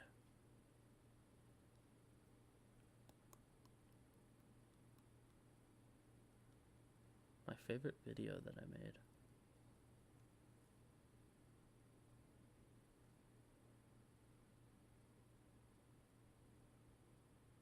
I got one. I got one. I'll show it here in a second. TJV is no whore, LOL. We love you, TJV. That's weird. You don't know me and you love me already? That's weird. TJV, will you make more memes of Mini Lad while milking the hell out of him? Oh, 100%. 100%. Totally sure. The Marvel movies. At TJV, will you cover Scott's ex because of what was mentioned before and what was mentioned of Liz got threatened from the ex? I mentioned that in the main video. If you watch the main video of me talking, if you watch... Oh, boy. I'm going to have to go to my channel anyways. But if you watch this video, I talk about the ex in there. I don't think I should make a whole separate video talking about that. But I've talked about it. His favorite video is the one where he's dancing to Barbie girl in a Speedo that he leaves on private. Oh, I do got a lot of videos on private, but I don't have that video. I have never made that video before. Honestly, my favorite series is this Justice League versus Ohm series. Not trying to knock Ohm too bad for this. The Avengers vs. Mini Lads ones are good, but I put so much work into this. I've put so much work into these videos. And I'm so afraid that they're going to get copyrighted. They don't get copyrighted as shorts, but they do get copyrighted as a video. I'll play one. I'll play one of these. But these videos are so good. I like these videos a lot. These videos are a lot of fun. So I'll play this one. I'll play this one to show you what this is. Because these are fun. Heat vision. And I put in, like, audio effects, and the coloring of, like, the faces and stuff changes. So, like, everything lines up pretty well. Hopefully this doesn't take down my stream or whatever, but these are some of my favorite. Why you open my face like this? Yay! These were made a long time ago, by the way, just to let you know. Hey! Hit this mother! Light touch! Let's do this! We're gonna go back up.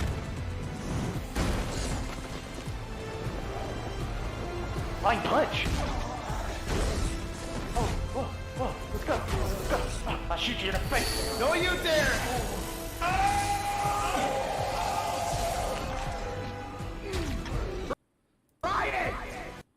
Alright, yeah. And so that's that. There's a bunch of different parts to it, but like the Justice League versus Ohm series and the Avengers vs. Mini Lad series are there.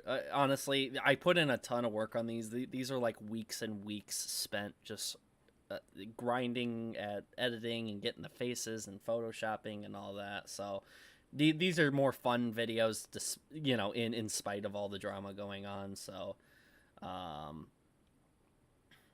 yeah, that's what it is. So at TGV, Disney copyrighted restrictions are ridiculous. Yeah, so the Avengers vs. Mini Lad, I had to like redo all of these, but it's out now. You can see part because I used to have full videos of this. It was part 1, part 2, and part 3, and now all the parts are in short forms, and so you can go watch the shorts and the playlist of it. So it all works out here in the end. This one's probably a top one right here. Besides the ad. YouTube really needs to fix this shit. But this is probably one of my top, like one of my favorite moments that happened on stream. $4. Love this. Keep up the good work. Is he gonna do it again? You're gonna do it again. Bro, you've been having some banger streams lately. We you know, the numbers don't lie. $4. It's all super chats, baby. All right. Oh, he's calling me out on that. I gotta donate more now, do I? You son of a bitch! I knew you were gonna do it. Go some donos for me. Don't, hey guys, don't be typing my name always in chat. He just want you to do it with me. You're gonna see. Thank you for the $20. Oh, for f***'s sake. What? What?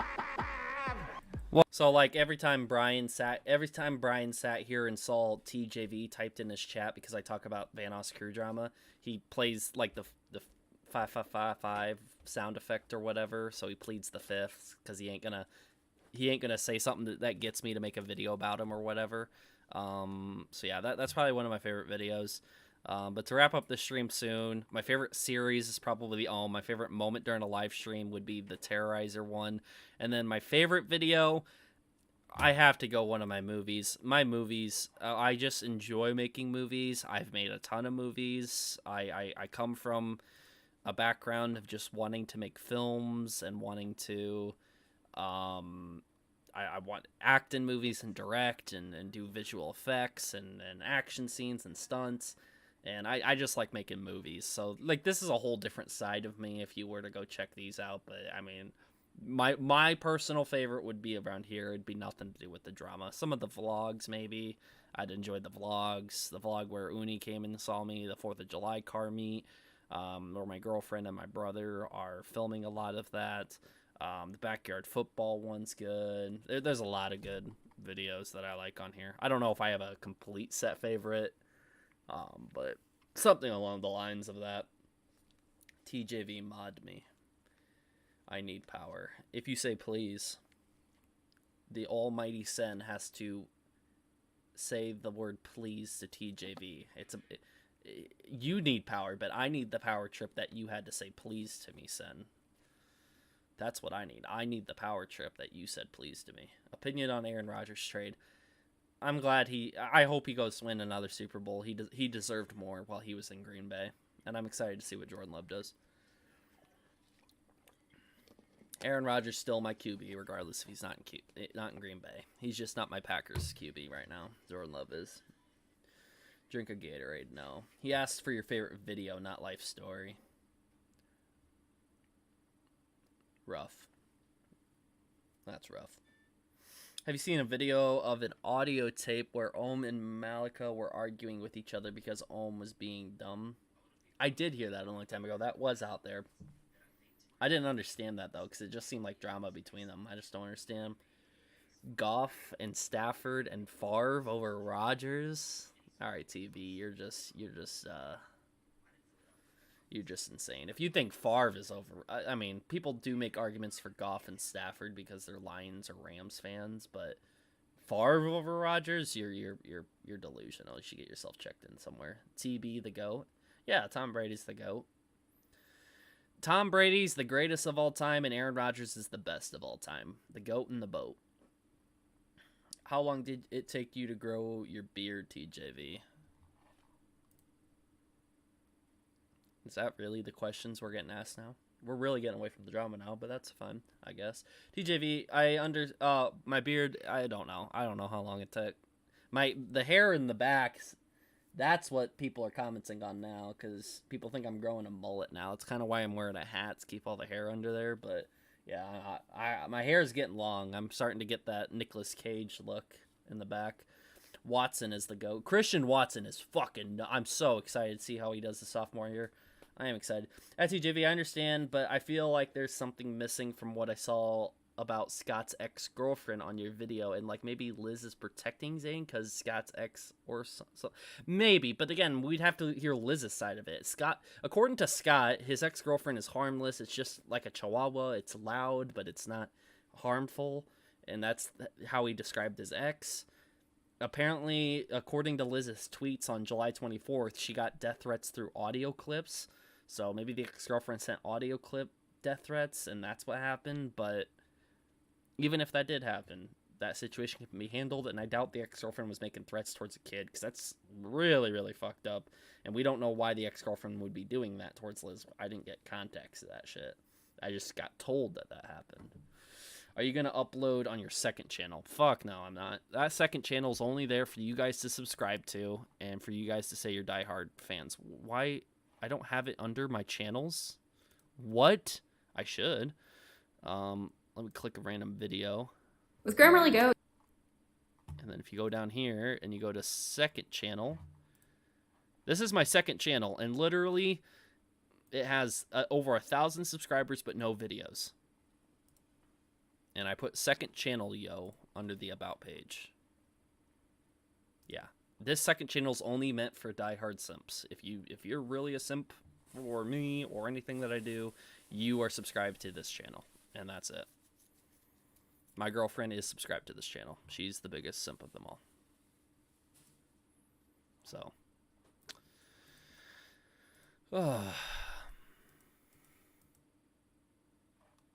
how do I get back to where I was? Oh, here. There we go. I guess TJV isn't a diehard fan. Famous last words. Diehard fan of who? What are you talking about? I hope Home gets some help to be a better person. So far, Home's looking the best out of all this, in my opinion. But I don't think he needs to go out and get help. Maybe he needs therapy from dealing with all this, but I don't know. Are you going to upload on your second? Okay, I already read that. I will never be able to look at Delirious the same after learning that he is 500 pounds with one eye.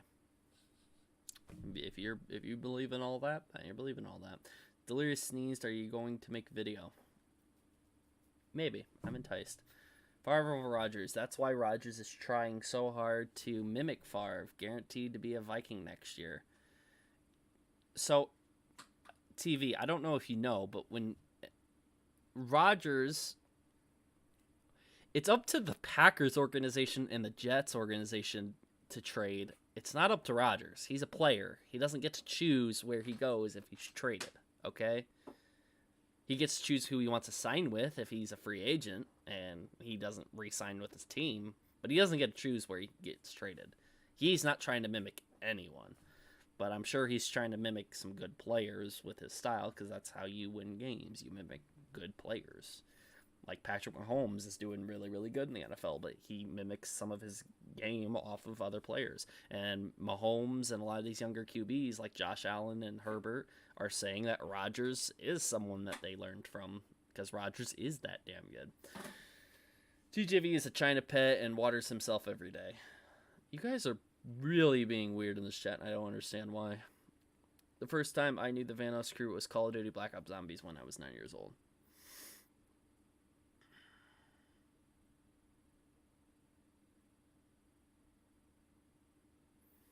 Favre was trash. He just played for way too long. Favre wasn't trash. When he was younger, he was better. He just threw a lot more picks than... I mean, he has that one record that he has the most picks out of any quarterback in the NFL. But he was just really interception prone, especially near the end of his career. But he wasn't trash. I mean, Favre was... What? How many MVPs does Favre have? Like 3 or 4? I mean, Favre is not trash. I mean, he was good at a time, especially when he was younger. But... He didn't have as much technique, I think, as newer QBs. He was a strong arm gunslinger that didn't have as much technique, I think. Aaron Rodgers is that gunslinger, but with technique, and I think that's what makes him good. I will say, though, I will miss seeing Aaron Rodgers twice a year. Okay, TV, what fan are you? What team are you? Are you a Bears fan? Because if you're a Bears fan, I feel so bad for you.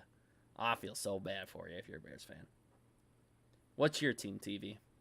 Because I think this is why. Indeed, watch Hannah unsubscribe after you said that. Yeah, she's smiling. She probably will.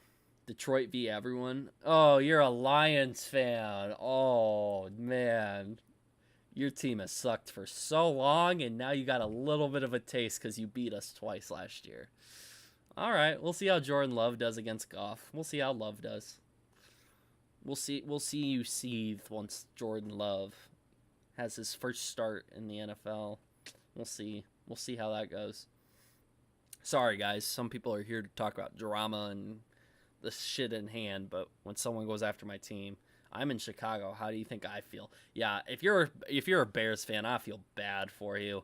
Not only has Aaron Rodgers owned your team for so fucking long, he's now going to the Jets, a way bigger place. He's probably going to kill it there. And now a new QB starting for the first time. Jordan Love is now going to re-own the Bears again. He's going to lease the Bears from Aaron Rodgers and continue to own the Bears. Holy shit. Niners fans, okay, I will say, if you're a Niners fan, you guys have stopped us from so many Super Bowls. The Niners is our fucking kryptonite when it comes to the playoffs. Holy shit, that sucks. Cowboys fans, you guys are trash. You guys choke in the playoffs all the time. Baltimore Ravens, congrats on Odell and Lamar re-signing, I will say. Congrats, but good luck this year. AFC is the biggest thing. Pats fan, if you're a Patriots fan, I feel sorry for you too. Aaron Rodgers is at the Jets, and you got to face him twice a year. Good luck. And you got Josh Allen in there as well. That's a tough little division there, I think. Yeah, Patriots fans, good luck. Good luck. TJV, I'm not huge on sports, but me and one of my sisters don't like sports due to injuries, but we also think it's a bit boring. It ain't for everyone. I'm into, like, doing fantasy football and, playing some sports myself, so I'm definitely into watching it now. I want to see my team succeed and do good, and I'm not into betting, though, but I've always thought about doing some sports betting, but I've never gotten into it. It's like a man behind the curtain type of thing. Crazy with all that money H2O has, he can't get a new eye or face. This has me thinking about where Cartoon's character comes from because Cartoon's doesn't. Yeah, again, I heard Cartoon's character is missing an eye, his logo, because of the eye thing, but I don't know. It kind of lines up, so it was worth a mention at least. But I did put in there it was a rumor. I did clarify that. I also love seeing the Redskins beat the Cowboys. Yeah, I'm sorry. Cowboys choke. I took that personally when Aaron Rodgers yelled, "I still own you, Chicago." Yeah, I'm glad you did took it personally because he is your landlord. Aaron Rodgers is the landlord, but Jordan Love will be the new landlord of the Chicago Bears this year. You're gonna have to pay him rent every time we go over there. Bills fan, good luck with your division.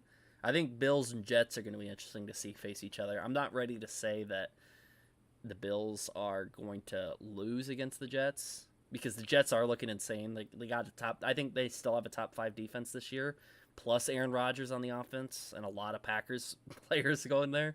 I mean, I don't know. We'll see. Cartoons did date H2O's sister. Yeah, I heard that.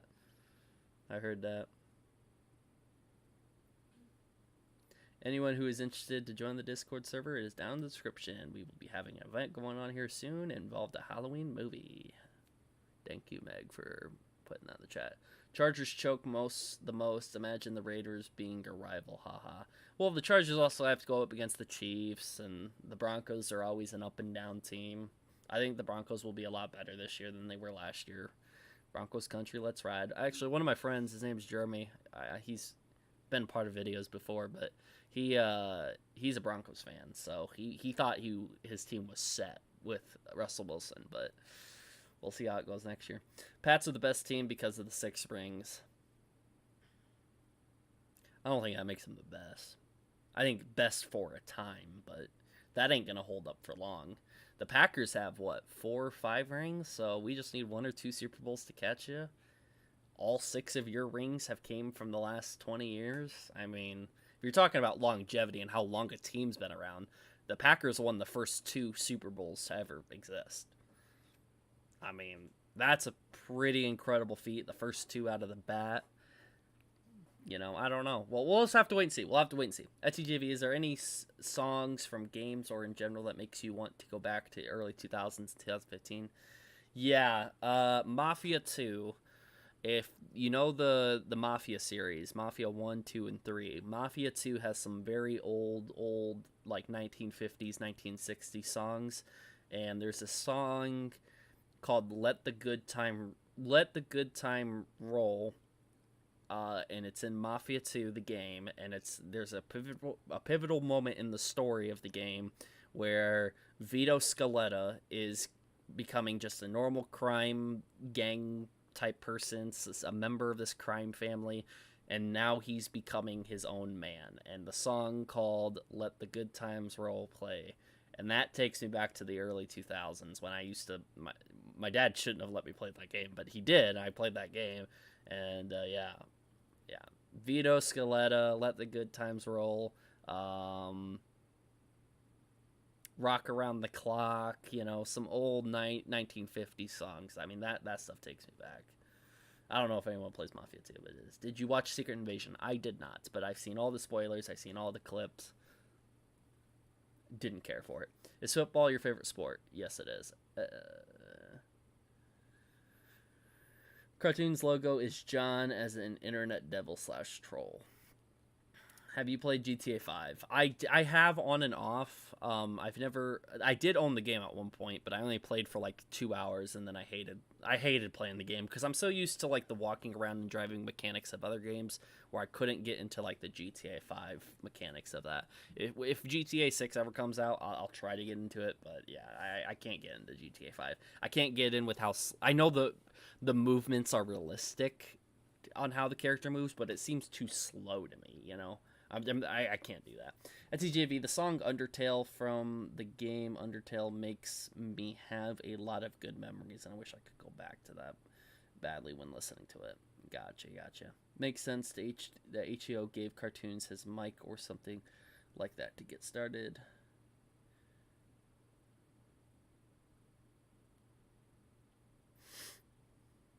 Do you like Madden then?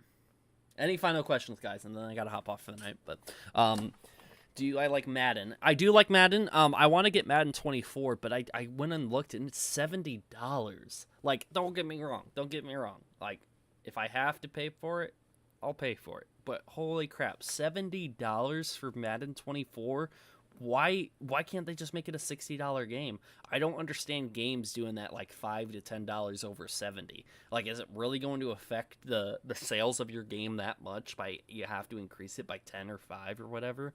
Like, $70 for Madden 24, and it's pretty much just Madden 23, which I have Madden 23. I played it for a bit, but holy shit, like, I do want to get Madden 24, though, because franchise mode is slightly upgraded, and I prefer the old PS2 Madden games, so I have a PS2 emulator and everything, so I like to play the old Madden games and everything.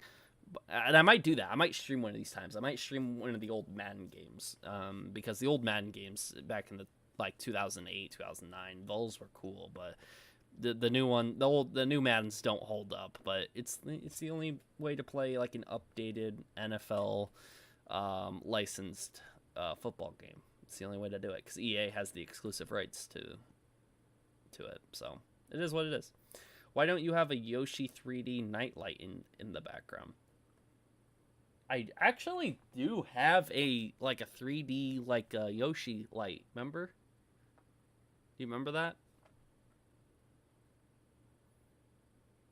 Yeah, Hannah's in the chat. My girlfriend's in the chat. It's in a box. Why couldn't you just tell me that? Why'd you have to type it in the chat? Okay. Yeah, I have one somewhere that's kind of like that. Will you ever collab with the Vanos crew one day? No, I will not. No. At TJV, I kind of like MLB a little bit more than the NFL. Yeah, I understand. People have their own sports. It is what it is. But no, I won't ever collab with the Vanos crew.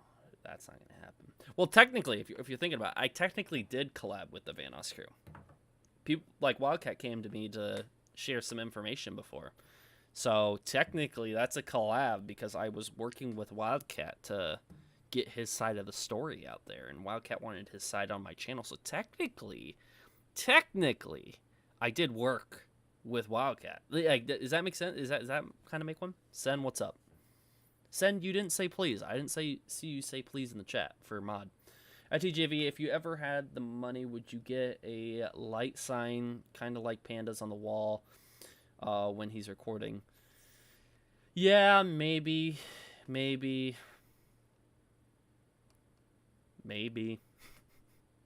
don't know. I'm not. If I were to have a lot of money, I would probably want to invest in a better camera. maybe something better for my computer so I could do editing and other shit like that more often. But yeah, I don't know. I don't want to do materialistic shit all around my room. You know, I don't want to do that sort of thing. You know, I wouldn't want to do that. What's so funny? Why'd you laugh so evilly? Everyone heard that. I'm sorry. It was what Scott said. The last thing he said? Yeah. I've never been into sports games. It's like choosing porn over actual sex. That's what you were laughing at? Alright. Sorry. I thought I was hearing things. Yeah, that's just my... That's just my girlfriend laughing in the background. Sorry, guys. She says sorry. What the fuck demon child was that? That's what I just started laughing at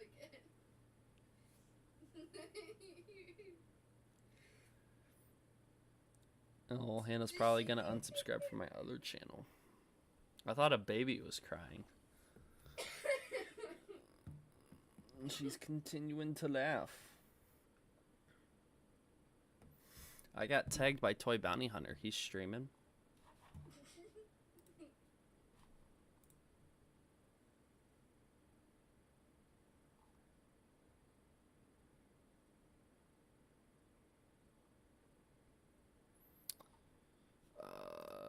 Is Zach in the chat? I don't know if Zach's in the chat or not. TJV, I swear to God. What? What, Sen? What? Sen, I see your message in the chat. What do you need? You got... Which Zach? Zach, the mod. The only Zach I would be talking about. He messaged me saying, "Did you see this?" And I was just going to respond, "I will commit war crimes on you." Well, I need you to say please if you want to be mod. Other than that, though, I don't know what you need and what I can do for you. Alright. Yep, so... If Sen was live, I'd raid his stream. But, like, we're going to do this. Because I'm going to be hopping off for the night. I got shit I got to do. Personal life always goes first, but I will be back with another stream, guys. I will be talking about Scott's interview. Don't know in terms of a video what I will be doing, but the next thing I do will be a live stream, and it will be about Scott's interview, and we're going to talk about that. TJV, would you ever do a video on the fact that Minilad's still uploading and streaming with an audience? I do that. Is this your first time here, Enclave Soldier? I do talk about Minilad. I do talk about, like look it right here. I do talk about Minilad. I do talk about Minilad. I do talk about Minilad. I do talk about Minilad. I do talk about Minilad. Minilad again. Minilad again. Minilad again. Minilad again. Minilad again. Minilad again. Minilad again. Minilad. I do talk about Minilad. So yes, I do. I do that.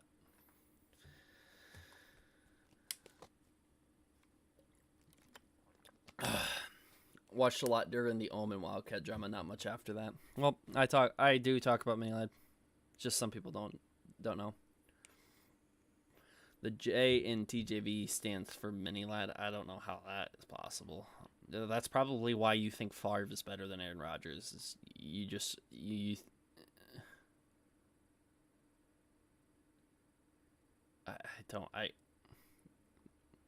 TV, you can DM me. We can continue to argue about football. I don't have a problem with that. T Jizzle. That was so funny, Sen. So funny. Remember roasting Wildcat, but got scared when Wildcat joined the call?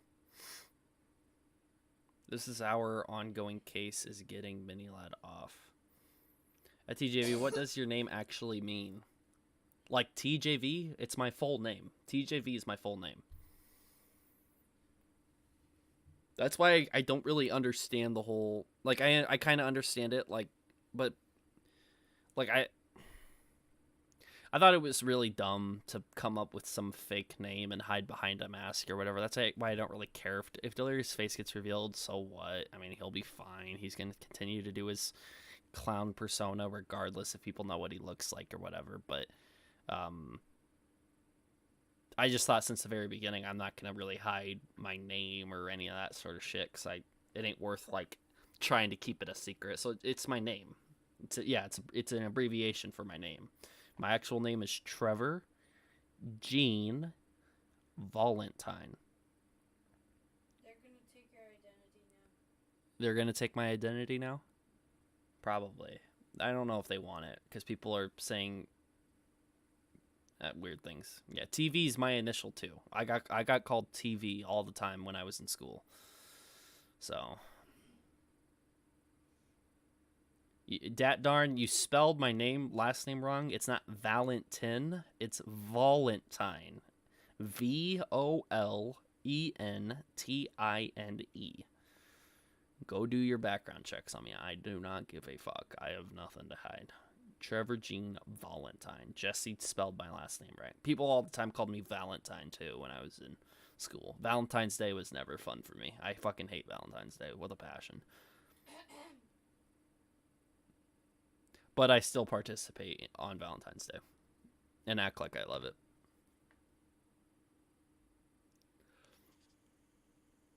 That was a joke, Hannah, if you didn't know. It's sarcasm. Well, I'm sorry I have to autocorrect. Why did it autocorrect to Valentin? It should have autocorrected to Valentine. I hope you win 100 subscribers one day. It's not something you win. It's just something that happens. And then second, how do you pronounce your social security numbers? Okay, so it is 703 521786. What?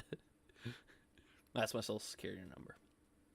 It's not. I'm just saying random numbers. Hopefully that's no one. What was your first car?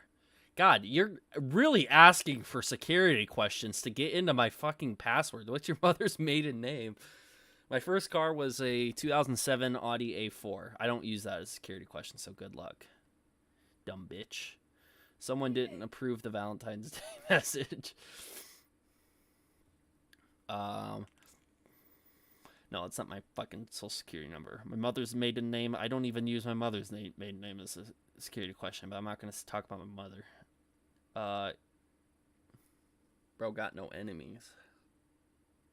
Well, I got enemies. I don't know what you're talking about. There are people out there who fucking hate my guts, like IRL. Like I've had fights with people IRL. They hate my guts, and some of them have gone online to say bad shit about me because they think they think I'm big enough as if it matters right now. See, the thing is if IRL, if you know me IRL and you want to get at me, because I know there's some motherfuckers out there who still watch my content who hate my guts, like old friends of mine and shit.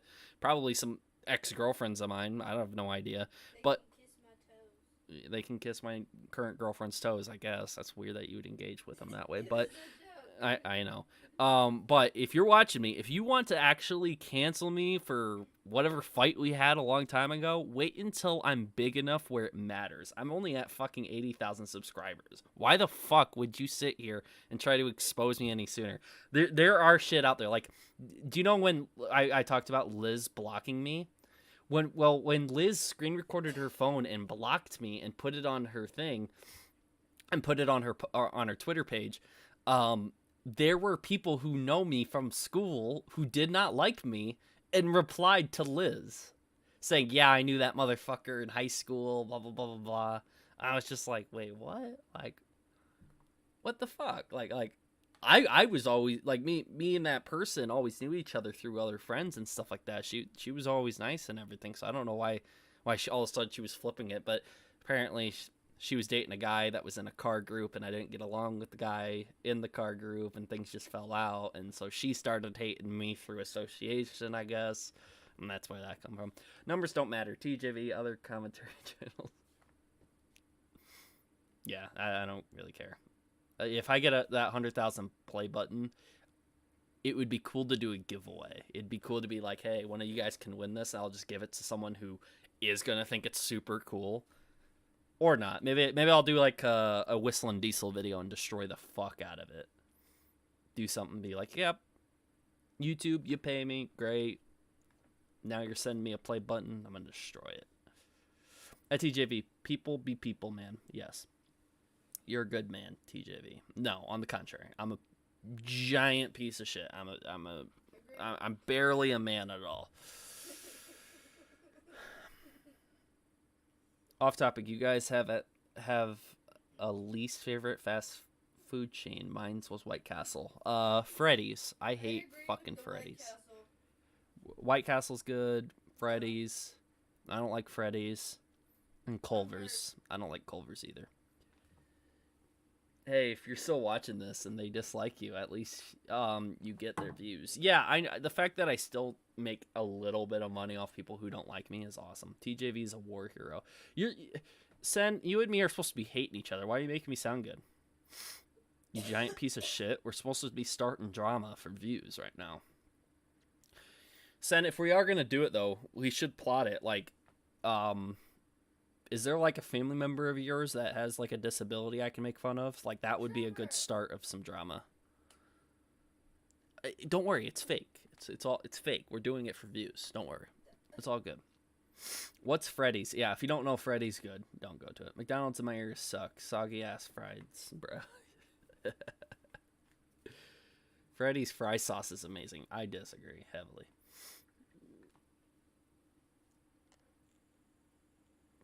I've never heard of Freddy's. I don't even know if I'm uncultured now. Maybe it's just a Midwest thing or an Iowa thing or something, but yeah, I don't like Freddy's. It's terrible. If I remember correctly, I think someone in Florida made that. Next drama should be TJV versus Freddy's. I defame the fucking fast food chain Freddy's. And the thing is like I'm always at Freddy's too, like outside of Freddy's, because that's where like we host car meets at. So like if someone types like in, and we're not even in the direct parking lot of Freddy's, we're like kitty corner parking lot of it, but like there's just so many parking lots nearby, it's a perfect place for a car meet. So we always have car meets at Freddy's, but I don't like Freddy's. I'll go in there for like a soft drink, but that's not because for Freddy's. That's just because they have soft drinks in there. So TJV has interviews with former Freddy's managers, just former employees that have nothing to do with Freddy's itself. Just some guy who was fucking like just mopped floors. I'm like, hey, tell me all the secrets, man. Yeah, well, one time my manager made me stay 10 minutes past my when I was supposed to get off. Canceled. Boom. What's your dream interview?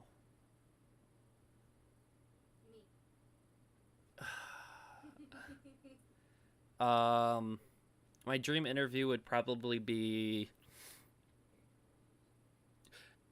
someone like Tom Cruise. He's one of those guys where like he's one of those guys, I don't know why, but he always like when you talk about him, he needs to reverse the conversation and talk about you.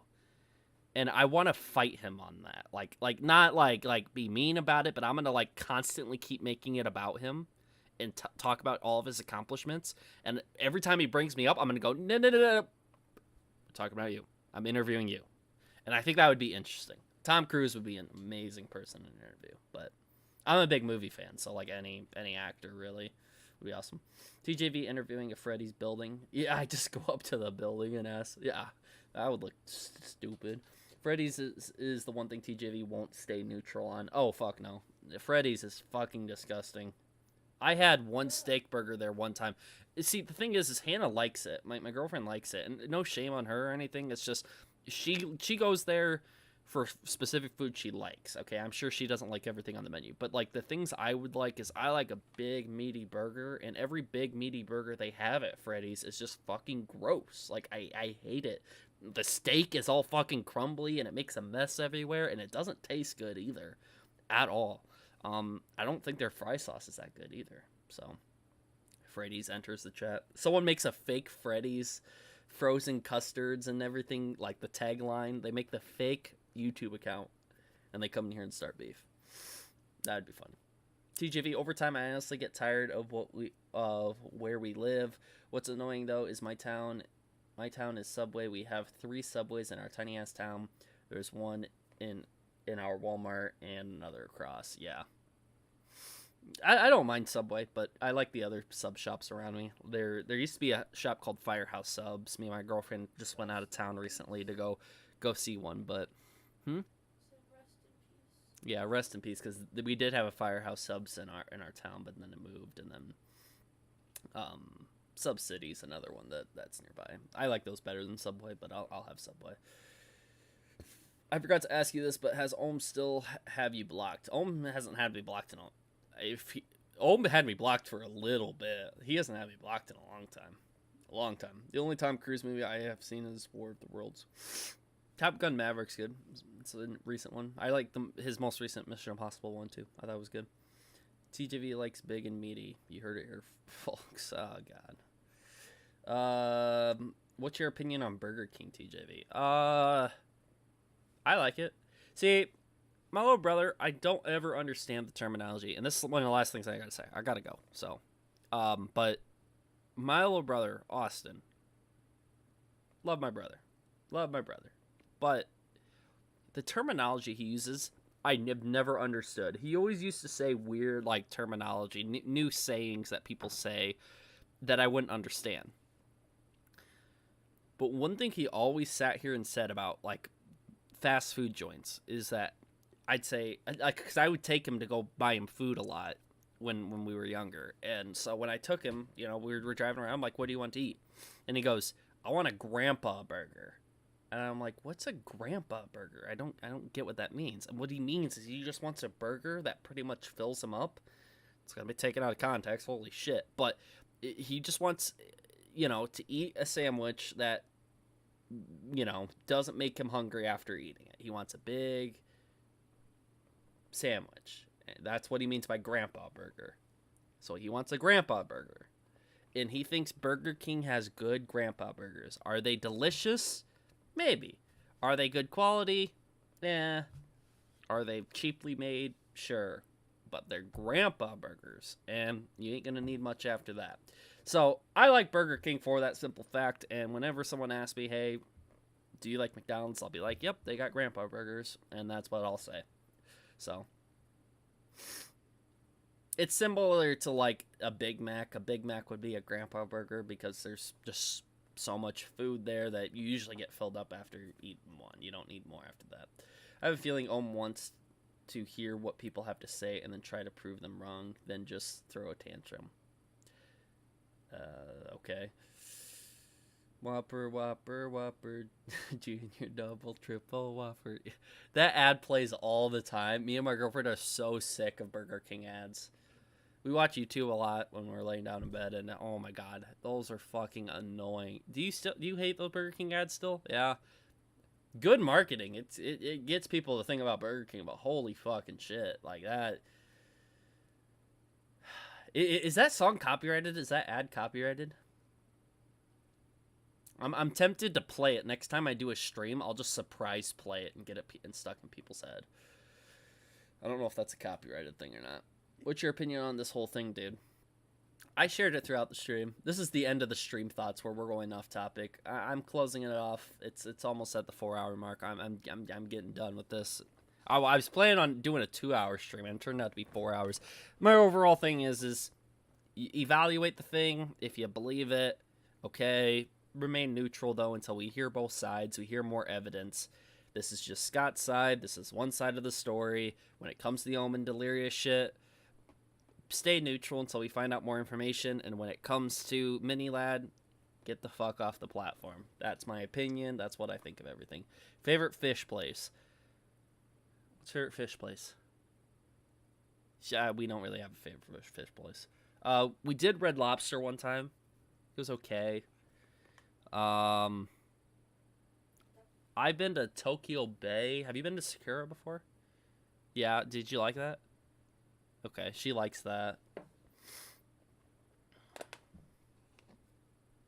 It's alright. You get to rewatch the stream. If you don't want to rewatch the stream, watch my last video, Mama Fuzzy Artist. Watch my last video. Stream went from Delirious to Freddy Fazbear to Whoppers. Yeah. Best lesson I learned is take everything with a grain of salt. That's all I'm asking. Watch this story with Scott. Take it with a grain of salt. See how it goes from there. Yo, the Lo-Fi channel is apparently made with the help of the Bulgarian channel. Delirious gave a link in his community thing. At TJV, there's construction near our Walmart where a coffee shop is, and Starbucks is going to be built there to put other coffee shops out of business, which is very scummy. All right, yeah, that sucks. But I could sit here and read the chat for fucking hours. I'm gonna leave now. I'm gonna end the stream. My girlfriend's getting pissed too. She doesn't want me to spend any time with you guys. So, you guys can thanks Hannah in the chat for kicking me off. That's not true. Yeah, I know it's not true. I'm not gonna stream all night. I'm getting tired. I want to go to bed. So bye everyone. Thanks for joining in. I appreciate everyone showing up. I appreciate the constructive conversations people did have. Remember to keep an open mind. Check back and see how the video's doing. Check how the comments are doing. Check and see if we ever get a response. Let me know if you guys find out any more information. You guys can reach out to me on the Discord, through Twitter, or you can I switched my Twitter account where you can do message requests now, so I will be able to see your message, but I'm not going to accept every message request. Just if you have anything to share with me about this situation, about the mini lad situation, about the Scott situation, about the Ohm versus Delirious situation, about anything, let me know, obviously, and it might be helpful.